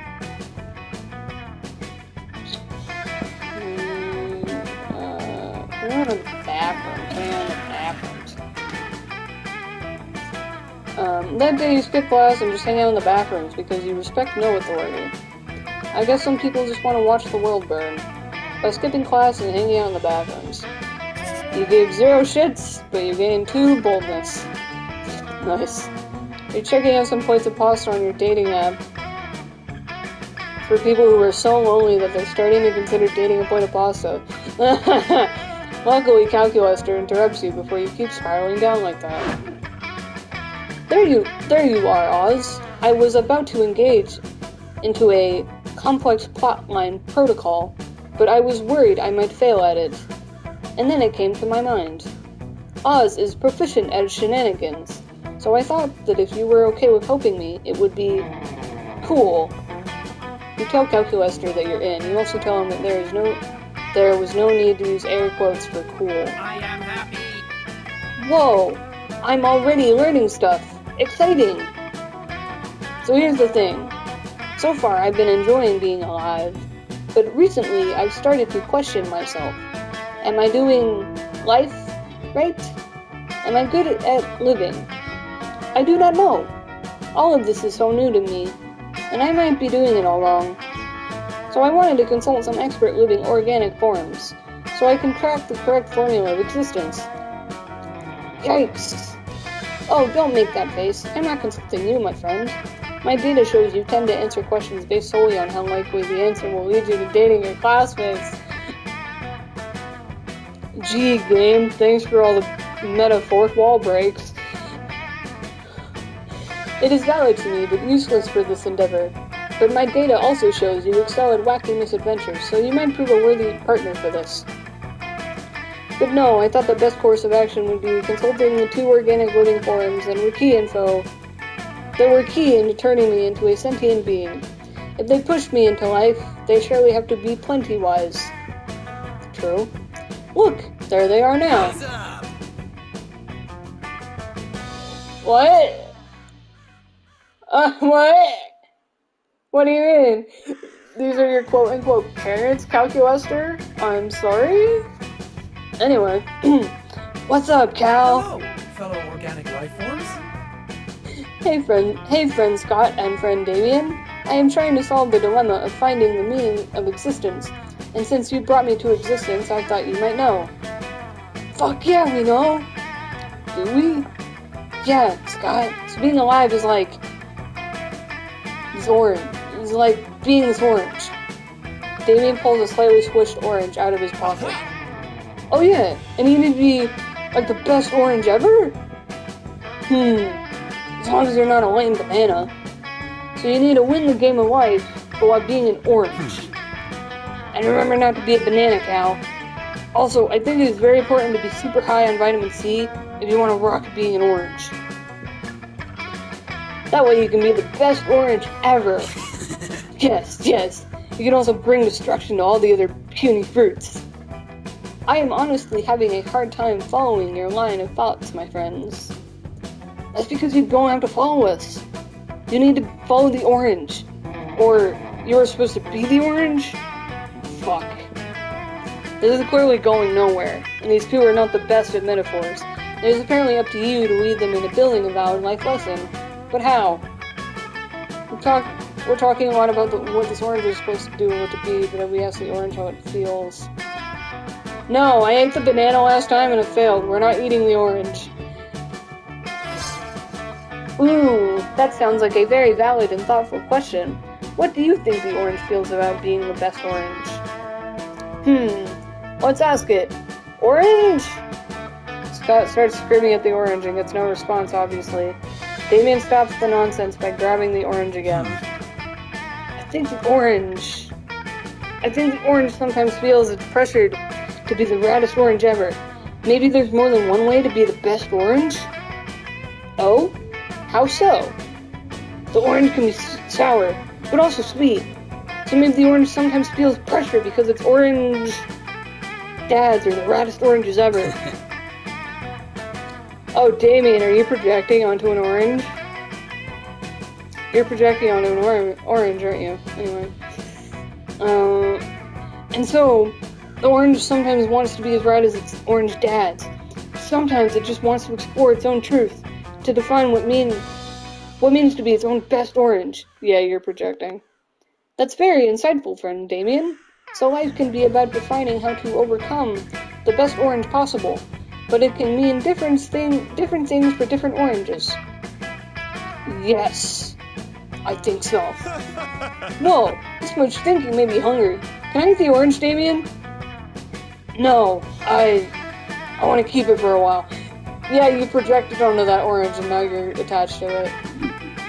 Damien leaves, looking to the orange in a very introspective way. Initializing love.exe. Wow, friend Oz, we've gathered very useful data.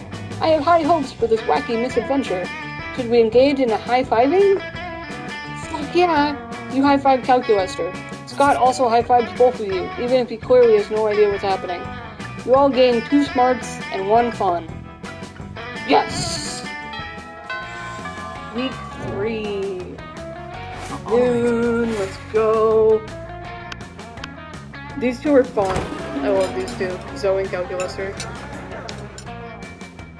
You sit down with Zoe and Calculester. Zoe seems to have brought some fresh sanity today. That is, she has a screaming man strapped to the table and is currently siphoning his sanity out through his eye sockets. Jeez, Zoe! Friend Zoe, I am afraid I must take issue with your current practice. What, eating? Eating in a manner which causes a human to repeatedly scream, "Kill me," while voiding his bowels and bladder. It does not seem nice. Are you for real? Look, I was born this way, okay? Well, not so much born as ripped from the fabric of reality itself and animated with equal parts raw malice and the concept of despair. But still, don't judge me. I do not process the necessary firmware to judge you, Zoe. I do, however, wish that you would find another way to attain subsistence. You can't stand to see these two at odds. Maybe you could convince Zoe to change her ways, or convince Calculester that they don't need changing. It's probably way tastier than that guy's sanity. Oh, come on. It's so easy.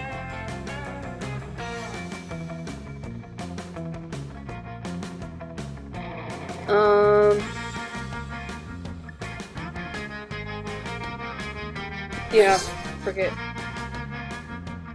Wait, are you telling me it's possible to eat food? That is in fact the primary purpose of food. Wow, well this changes everything. Toss me that brownie.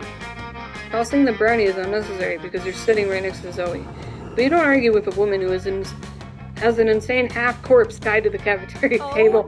OMG! This is delicious. Doesn't even taste like suffering a little bit. Welcome! That is because it is a vegan brownie.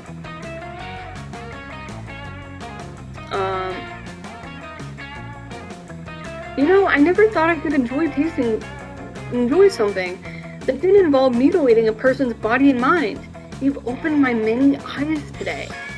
But I'm not sure if I'm ready to go full vegan.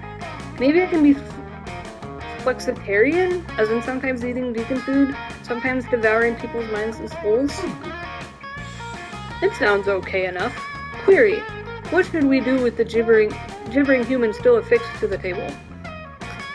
Oh man, I don't know. This is so embarrassing. Put him in the Put him in the trash compactor, I guess? That does seem to be official school policy, yes. You really bond with Calculester while hauling the convulsing mass of human flesh to the garbage chute. Teamwork makes the dream work.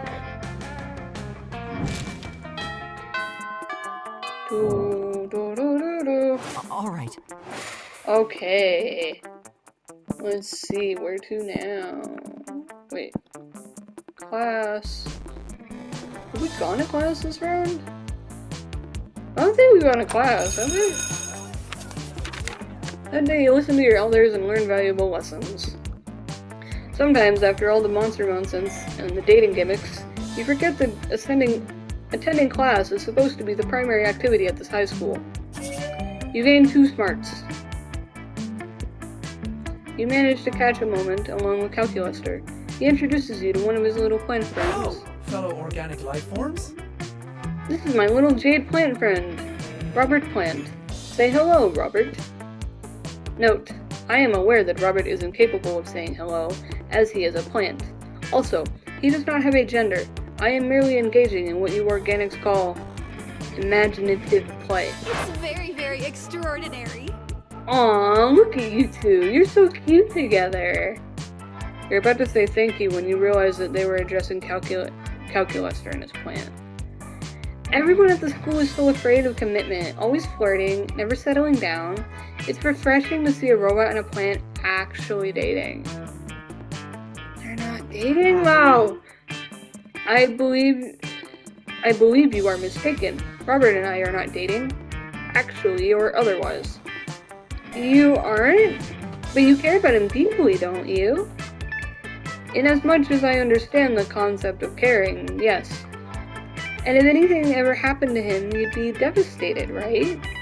Once again, you have asked me a question about feelings, and once again, I must say, probably?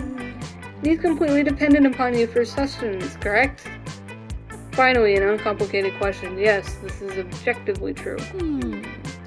Sounds like you're dating to me.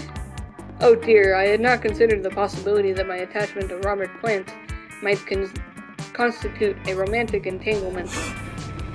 But perhaps you are correct? No! You can't let Calculester believe he's dating his plant? Maybe you have any hope of dating him yourself? Quick, prove the couple wrong! Oh jeez.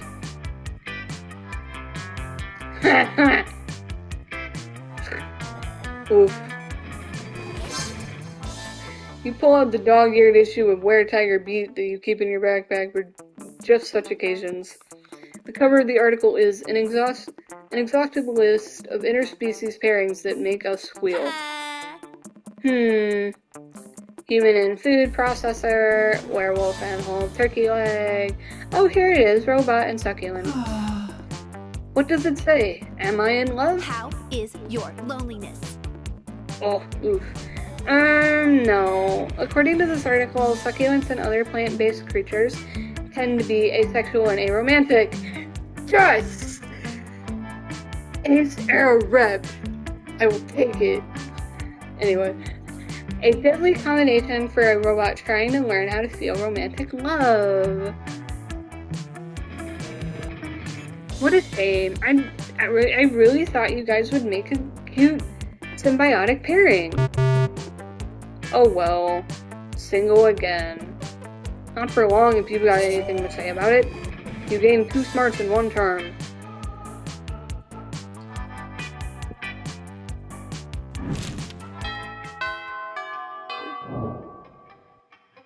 All right.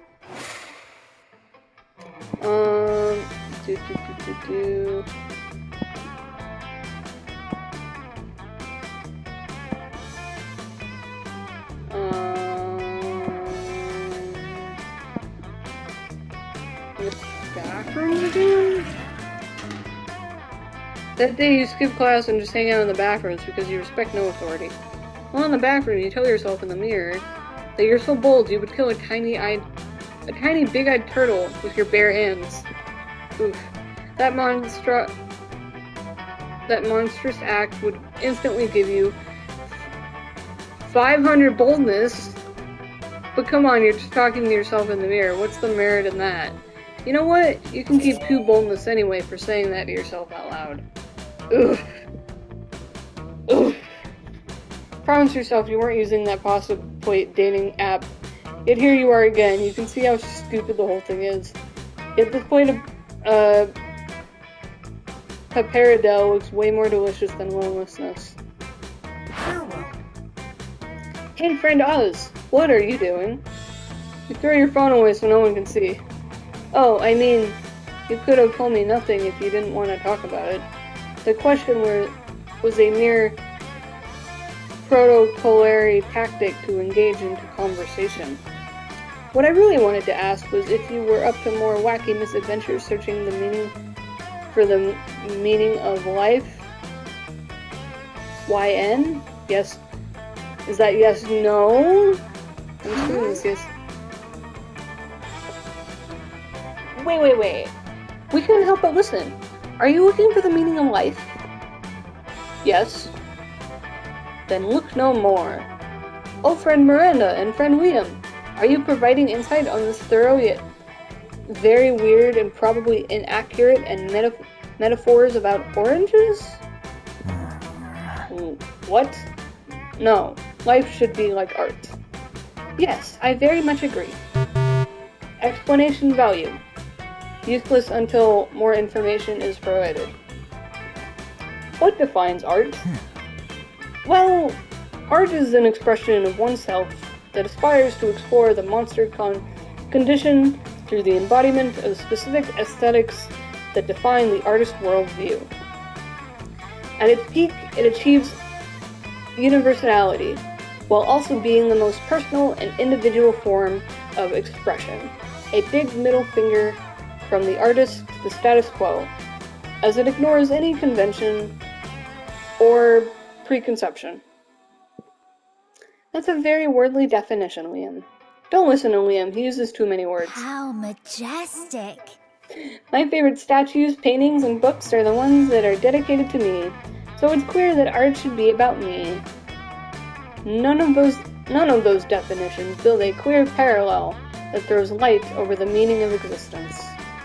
Liam's definition of art revolves around exploring the monster condition, therefore the meaning of life. It creates a paradox, not optimal.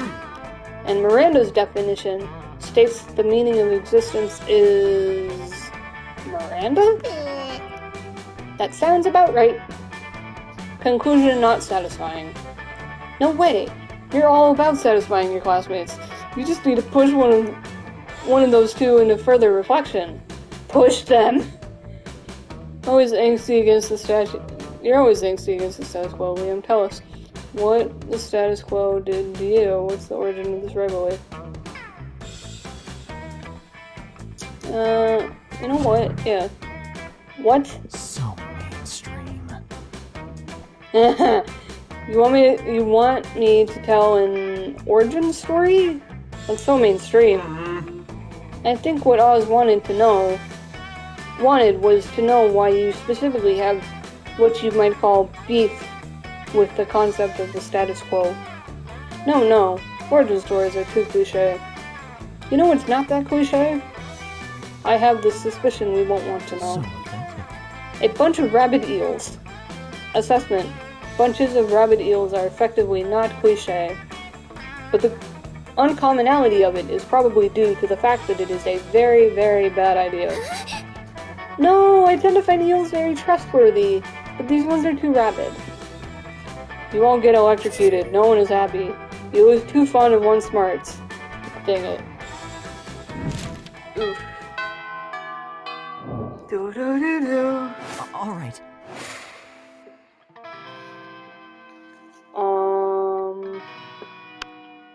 What table? We got Calculus and we got Zoe. At this point, yeah, let's just go with Calculus at this point. I was originally going to go with Zoe, but we've been doing more with Calculus. When you arrive at Scott and Calculus for stable, Scott isn't there. He comes back when you sit down, clearly delighted. Oh man, everybody's butts smell great today. It's like a bouquet of butts. Butt K.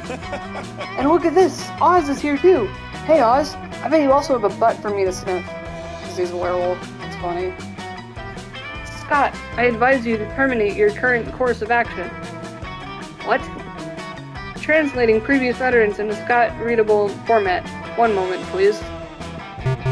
Scott, smelling butts equals bad. But how can smelling butts be bad when smelling butts is good? It is not good. It is bad. See also, uncough, invasive, and totally nasty. But.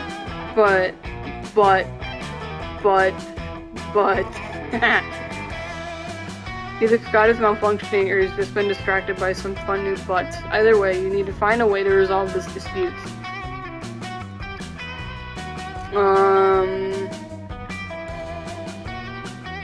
Right. Yeah, because you kind of... Oh, I already have one of those. Scott hands you a piece of purple construction paper. On it, he has written, "Can I smell your butt? YN." This is not a legally sound document. Allow me to assist. Calculator prints out 500 copies of a very official-looking bureaucratic form and hands them to Scott. He's clearly put some thought into this. Form A55, Anal Officery Rendezvous Request. Wow, it's even got a seal form from the Bureau of Unilateral Tush Tasting. Jeez. Do you see now, friend Scott? Bureaucracy can be fun. Yeah, I'm gonna go pass these out to everybody. With Scott gone, Calculator prints out a single copy of a different form. It's form ILU 6969. Romance Escalation Consent Request. Nice! Yes! Meaning that Calculator likes us. Alright.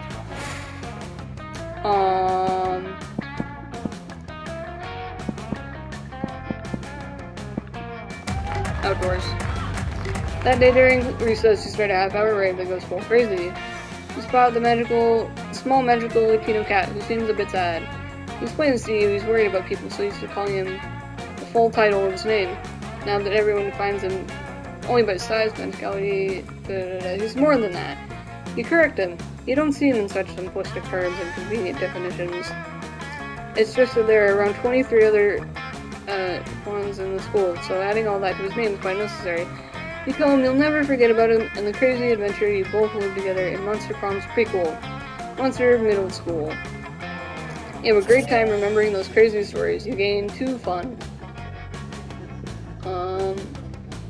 You notice Calculator connected to another computer by many wires. You worry it might be a weird sex thing that could preclude you from doing weird sex things with him, so you decide to interrupt. Hello, friend Oz. Pardon the mess. I am currently engaged in a rather delicate project. What project, you ask? Why, the creation of a virtual reality. My studies indicate that the best way to improve my understanding of organic life is to simulate an entire universe full of it and observe the results. Dang, you're really hoping to decide that the best way of understanding organic life was to get naked with you. Maybe you can still salvage this, though. Please, join me inside my virtual world, and I will show you around. Now that's more like it. Alone in a virtual world locale? You wonder what sort of sexy body he has cooked up for himself in there. You put on a headset. Hello, and welcome to my virtual reality. As you can see, I've already implemented real-time character rendering, sports clothes, and realistic physics. I am beginning to worry, however, that my physics might be a bit too realistic. Liam is perpetually discussing art and creativity, and it has caused me to wonder, should I merely be using the physics of the existing world, or should I innovate? You tell him he should innovate, because that way you can tell him all of your stupid physics ideas first and foremost.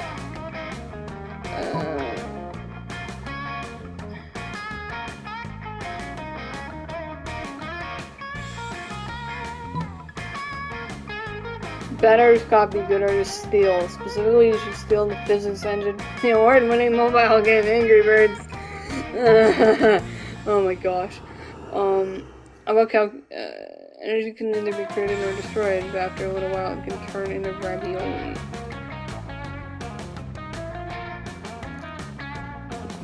Poop. An interesting proposal indeed. Let us run a simulation to discover how such a modification would behave. One moment, please. A small pile of ravioli appears on the ground next to you. As you watch, it begins to grow steadily. Oh no! Oh dear, according to my calculations, the condensation from your breath turns to ravioli. The little pasta pockets tumble to the floor, adding to the still growing pile. Energy becomes ravioli, but ravioli cannot transform into energy, which means ravioli surrounds you. You cannot move, you cannot speak, you cannot even blink. Calculator's muffled voice continues.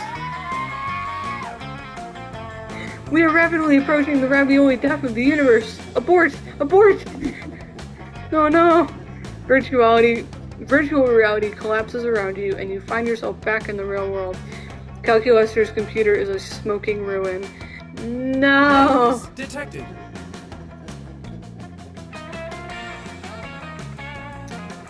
Oh no. Your suggestion seems to have destroyed my computer. This computer had a family QED. You are a terrible person. You already knew you were a terrible person, but you didn't want Calculester to know? Dang, you lose 2 fun and 1 charm. Oof. All right. Auditorium again. Struck by the lightning of inspiration, you come up with the ultimate nickname for yourself. Tell everyone to call you by it, also known as one of the 7 most douchebaggish moves in the world. The nickname is so awesome, inventive, and appropriate that people decide to go with it. Quite the feat! You gain 2 creativity. We, the devs, dare you to actually come up with a nickname for yourself and ask the other players to call you by that name until the end of this round. Nice. Hello, fellow organic life So after forms. careful internet research, this plant truly does look good enough Greetings, to... my love. Marry! That's right, it is I, the interdimensional prince, popping once more in this dimension to take an of legal age high schooler for my betrothed. And this time, I'm here for... You start to think of a polite way to explain that you're only interested in one of your 8 most charismatic classmates. Or perhaps some bonus newbies. Or maybe even people not on anyone else's radar after you bought an item at the shop or something. Utter elegance. That plant right there. My plant? This plant? Plant Julia Jolie? Yes, the very same. She, he, it, they. However, this inanimate vegetable chooses to identify, which I love that they bring that up. It is nice to know. Is clearly my soulmate, and marriage to Plant Jellica is the only thing that will save my lonely soul. Calculester seems a bit unsure. Gosh, why is the prince like this? Always crashing high schools to marry people, and I guess plant life now. You need to stop him. Wait, do you need to stop him? Shouldn't you just let him marry the plant and stop pursuing your love interests? No, wait, maybe Calculester would be sad if his plant friend got married, would he? God, I don't know. It'll probably all just be based on your stats anyway.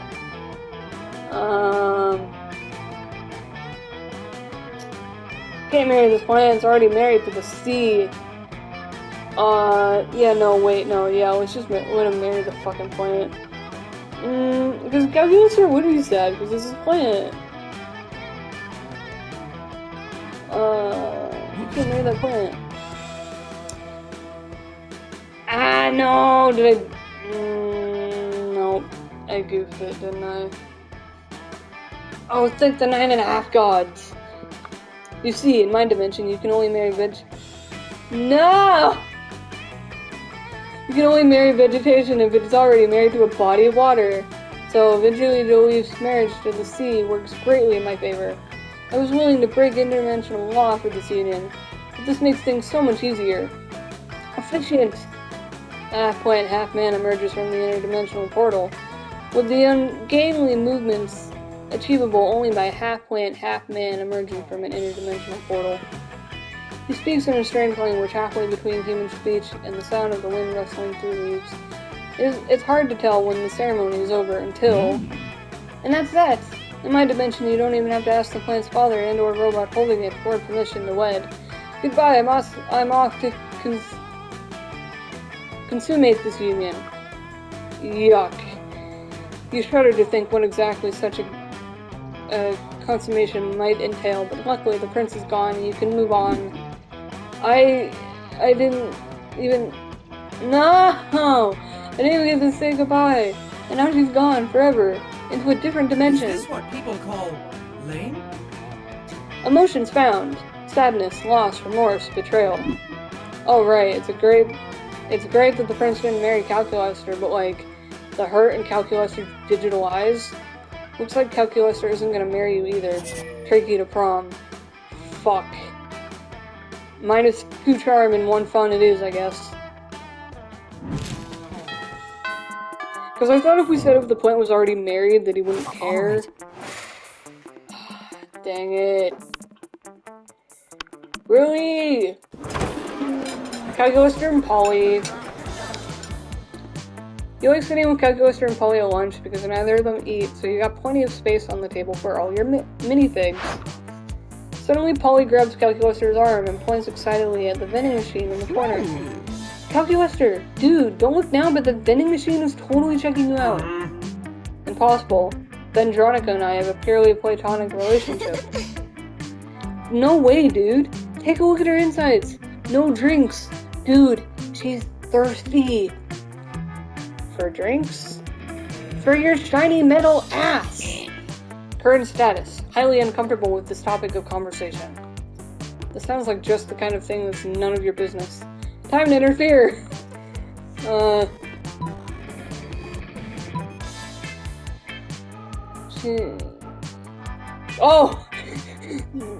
Vending machine racism? Okay. I did not know that you were a machinist, friend Polly. That is disappointing. Did you know that Vendronica's last partner was a slippery elm tree? Before that, she dated a bottle of cream soda. These stereotypes are harmful to all robo-kind, Polly. You are not being very robo-kind. Oh. What? No, but some of my best friends are robots! No! One of my best friends is a robot. One of my friends is a robot, please? Calculaster allows Polly to remain friends with him, for now, but only because he likes her friendship, on the condition that she check her worldviews a bit. He seems to like you more based on your robo-sensibility. Nice. Week 5. We're almost there. Alright. It's also funny to hear Calculaster because the voice actor behind Calculaster is Jacksepticeye. It's kind of funny. Not voice actor, but like the little voice clips that are in there.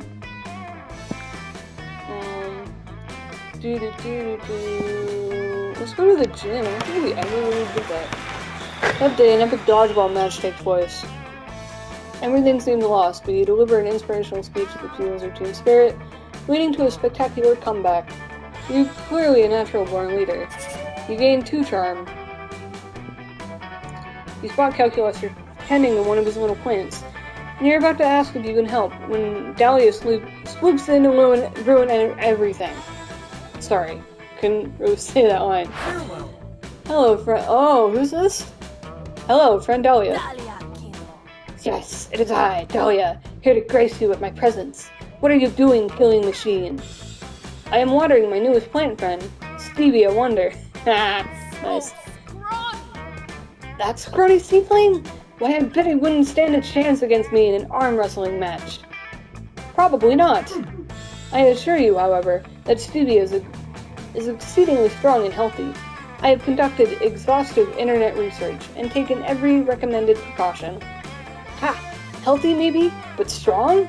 There's only one way to become truly strong in this life. Tell me, does your plant have a rival?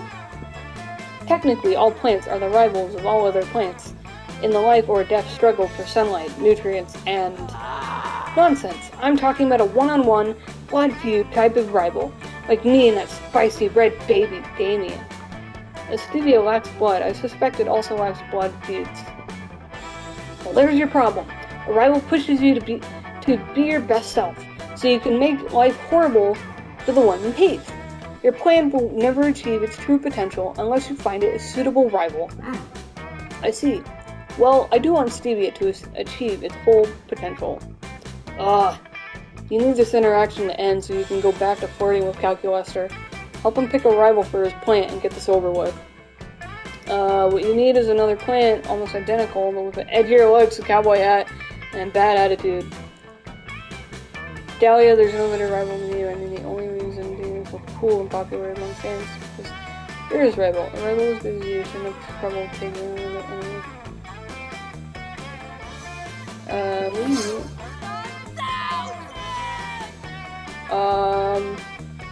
Don't tell me I messed it up, please. That is the best idea I've ever heard, other than all my own ideas, of course. But where can I locate such a rival? Luckily for everyone, you were prepared for this moment. For some reason.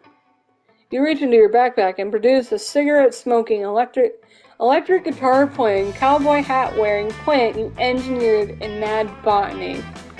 Okay. You call it Stevia Ray, Yugan. I don't know if I pronounced that right. Analyzing radness. Calculating. My readings indicate that on a scale from 1 to 10, this plant is very rad. Stevia Wonder is now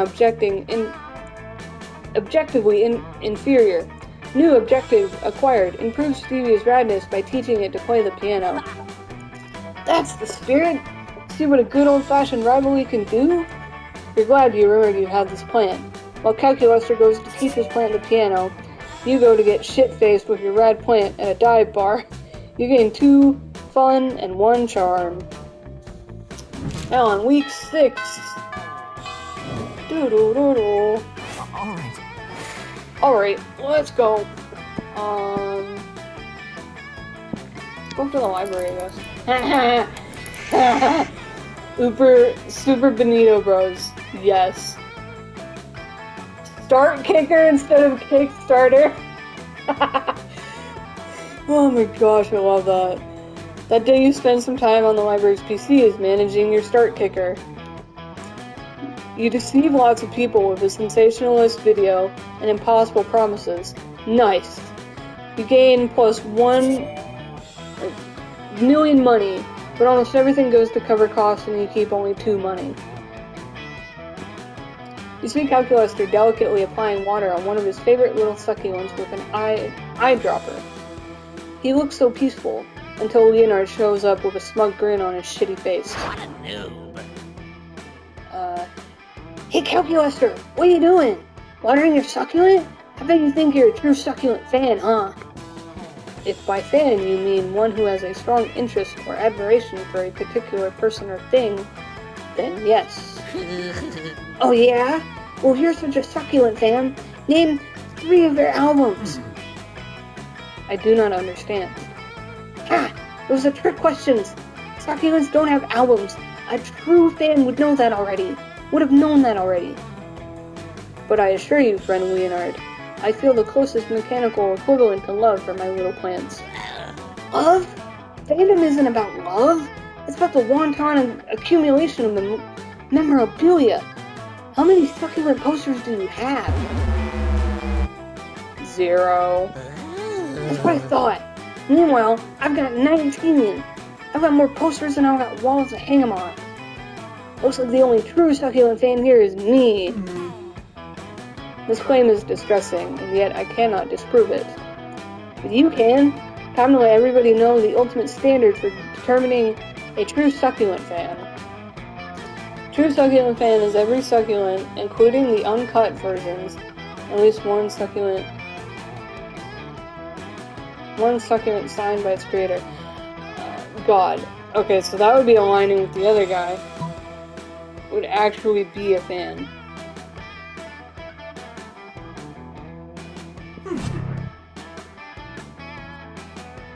Is that true?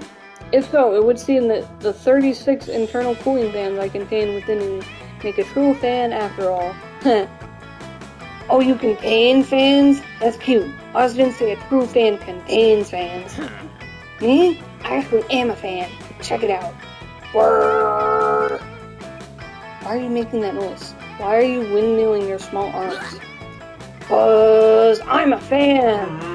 You clearly are not. You just ruined my childhood! What was that? Brrr. Yes, I am. They continue like this for hours, neither one willing to give up. You were so hypnotized by this display of utter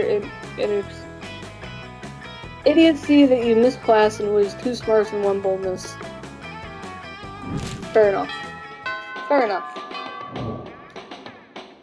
Alright. Alright. Where the frick is Calculuster? Dude. This table. You approach Scott and Calculuster sitting at a table conveniently located near a power outlet. Calculuster is charging, Scott is confused. What do you mean you don't eat, bro? If you don't eat, how are you ever gonna get swole? Premise invalid. I am a robot. Robots do not get swole. Swelling in robots is always an extremely bad sign. No eating? No getting swole? How do you live, bro? Technically, I do not live. It is one of my greatest sources of sadness. Aw, don't be sad, buddy. I know what'll cheer you up. Some pizza. Pizza always cheers me up. Invalid suggestion. Pizza is a food which I do not eat. I am not designed to consume organic material, only electricity. But, you're actually pretty worried that Scott's head is going to explode, and then you're going to have to clean it up. Better find a way to satisfy his curiosity.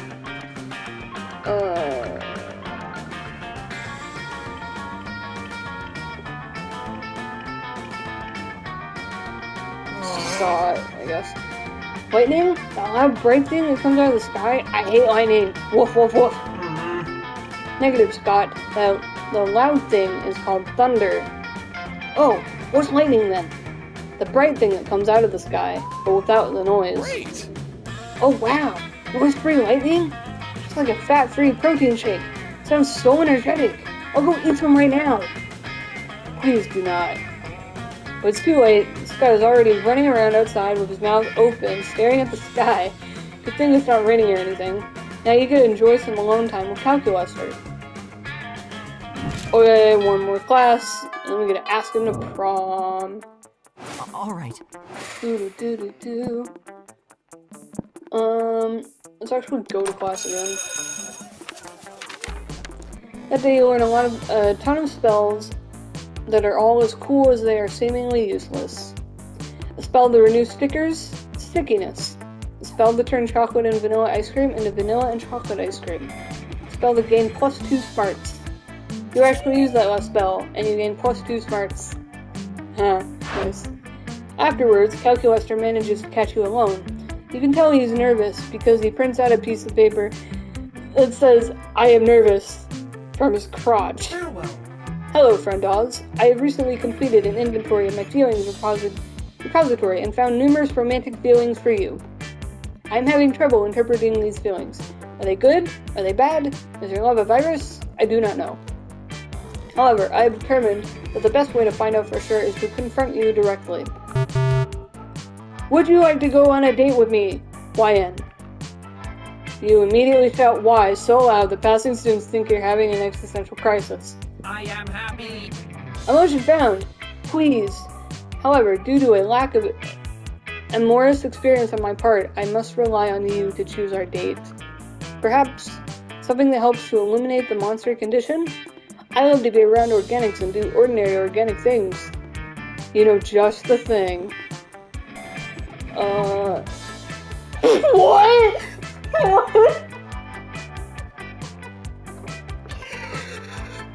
That is not the new Netflix and chill. Why is that an option? Oh my gosh. Let's read a book by romantic candlelight instead of going to the hospital and watching people give birth. You burst out the candles in your dog-eared copy of Monster Heidegger's Being in Time. Calculaster loves every nanosecond of it, especially the part about how each monster is born as many monsters and dies as a single one, or turns into a ghost or a mummy or something. You're on a roll, so you move on to the other monster philosophers: Ludwig Frankenstein, Mary Shelley, Frederick Banshee. When you get to the part in Julian Huxley's Transhumanism about how a Dracula with a robot arm is no longer a Dracula, but a robot Dracula, Calculaster turns to you with love in his face. I have a deeper understanding than ever before of the monster condition. Perhaps you would like to replace some of your parts with robot parts? You can think of a lot of things you'd like to do with some robot parts right now. You gain 2 smarts and 1 creativity. Let's bring it out to the prom! Woo! This better go well. Damien, Polly, Scott, Vera, Miranda, Liam. Calculaster! Yes! Alright. Let's go! Finally pluck up your courage and ask your beloved to go to the monster prom with you. I must admit that I feel attracted to your stats as a person, which I have quantified numerically. Also, you have achieved many love points, which is the measure I've created to compute my interest in you. You did this by choosing successful options in the situations we've shared during the last week. I am happy. So, affirmative. Let's engage in a prom scenario together. Heart emoji. You have the Yes. password to my heart. Yes! Prom night was wild. You danced, you sang, you even kissed. I don't know how that would work, but anyway. But you couldn't keep that pace for that much long. So after some hours, you proposed that you and Calculaster do something more chill. You settled on playing Federation of Fables, but he surprised you by proposing you could actually play it on him. Oh, do we do bad things? Yes. Sexual things, yes. Turned out to be unexpectedly sexual. Exactly. Woo, let's go. 18 new events, 18 new outcomes. Most RAM memory, best at secret handshakes. Okay. Okay. Let's see what happens. Those 6 weeks were maybe the most epic and absurd weeks of our lives. After the Monster Prom, we kept living on our lives, falling in love, battling for friendship, and learning about who we were and who we could be. And you know what? Like it always does, life happened, and it was wonderful. Calculaster uploaded his mind into the net and finally became the internet. Now surfing the web is 200% nicer. Nice. Polly took a summer job as the ghost of Christmas present. She spent most of her time partying. There was almost no work because, it was summer. Scott became a world-renowned athlete, but he ended his career to come back to his hometown to take on the job of the athlete he admired most. And he's back at high school again working as a coach. For those 6 weeks, the Monster Prom seemed larger than life, and then it was gone just like that. The battle for Monster Prom might have ended then. There were plenty of battles left in that war called youth. But once again, we were young and unafraid, and we were ready to start.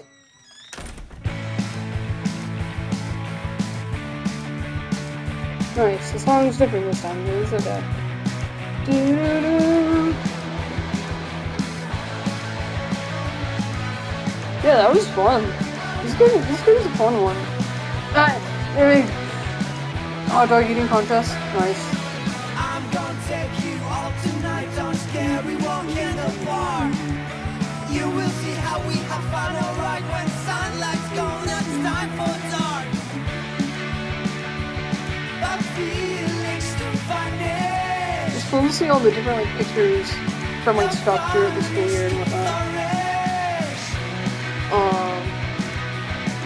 And just all of them hanging out. It was adorable. We have band night. Nice. Checking at the entrance right on time. Got your jockeys, got your glass. Just try to loosen up your mind. Get ready for everything this blast. But feelings to find it. Yes. The fun is to flourish. It's cool. Wait, Dan Avedon was in this too? That's awesome. I thought only Aaron was in it. Out of the Game Grumps. Okay, that's cool. I didn't realize Dan was also in this. Nice. But, no, yeah, this game was super fun. Just kind of wanted to give it a go. Play it a little bit. Do more of a romantic style game. Also because of how it's Pride Month and everything. Do something a bit more just kind of different instead of the normal stuff we do. Just to kind of celebrate Pride Month. But yeah. Shop now has a paper map, so vintage. Unlock 10 new images. Let's actually see the gallery real quick, because I wonder what... Oh, nice! Oh, okay. So, that... It's just like... all the Polaroids and stuff from the end credits. And then... the art from, during the game and stuff. Nice. fan art. Awesome. That's actually... Okay, wait. Hold up. That one's really cool. I like that one a lot. That one's a cute style. And then this one is just... It's like a Bear magazine thing.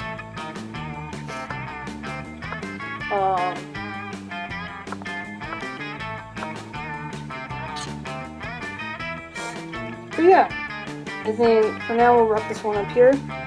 But this was a really fun one. I enjoyed playing this one, and I hope you guys all have a good day or night, depending on where you are. And I appreciate you guys coming around and watching this stream. Had a really fun time playing this one, but yeah. Hope you guys all have a good day or night, and I'll see you in the next one.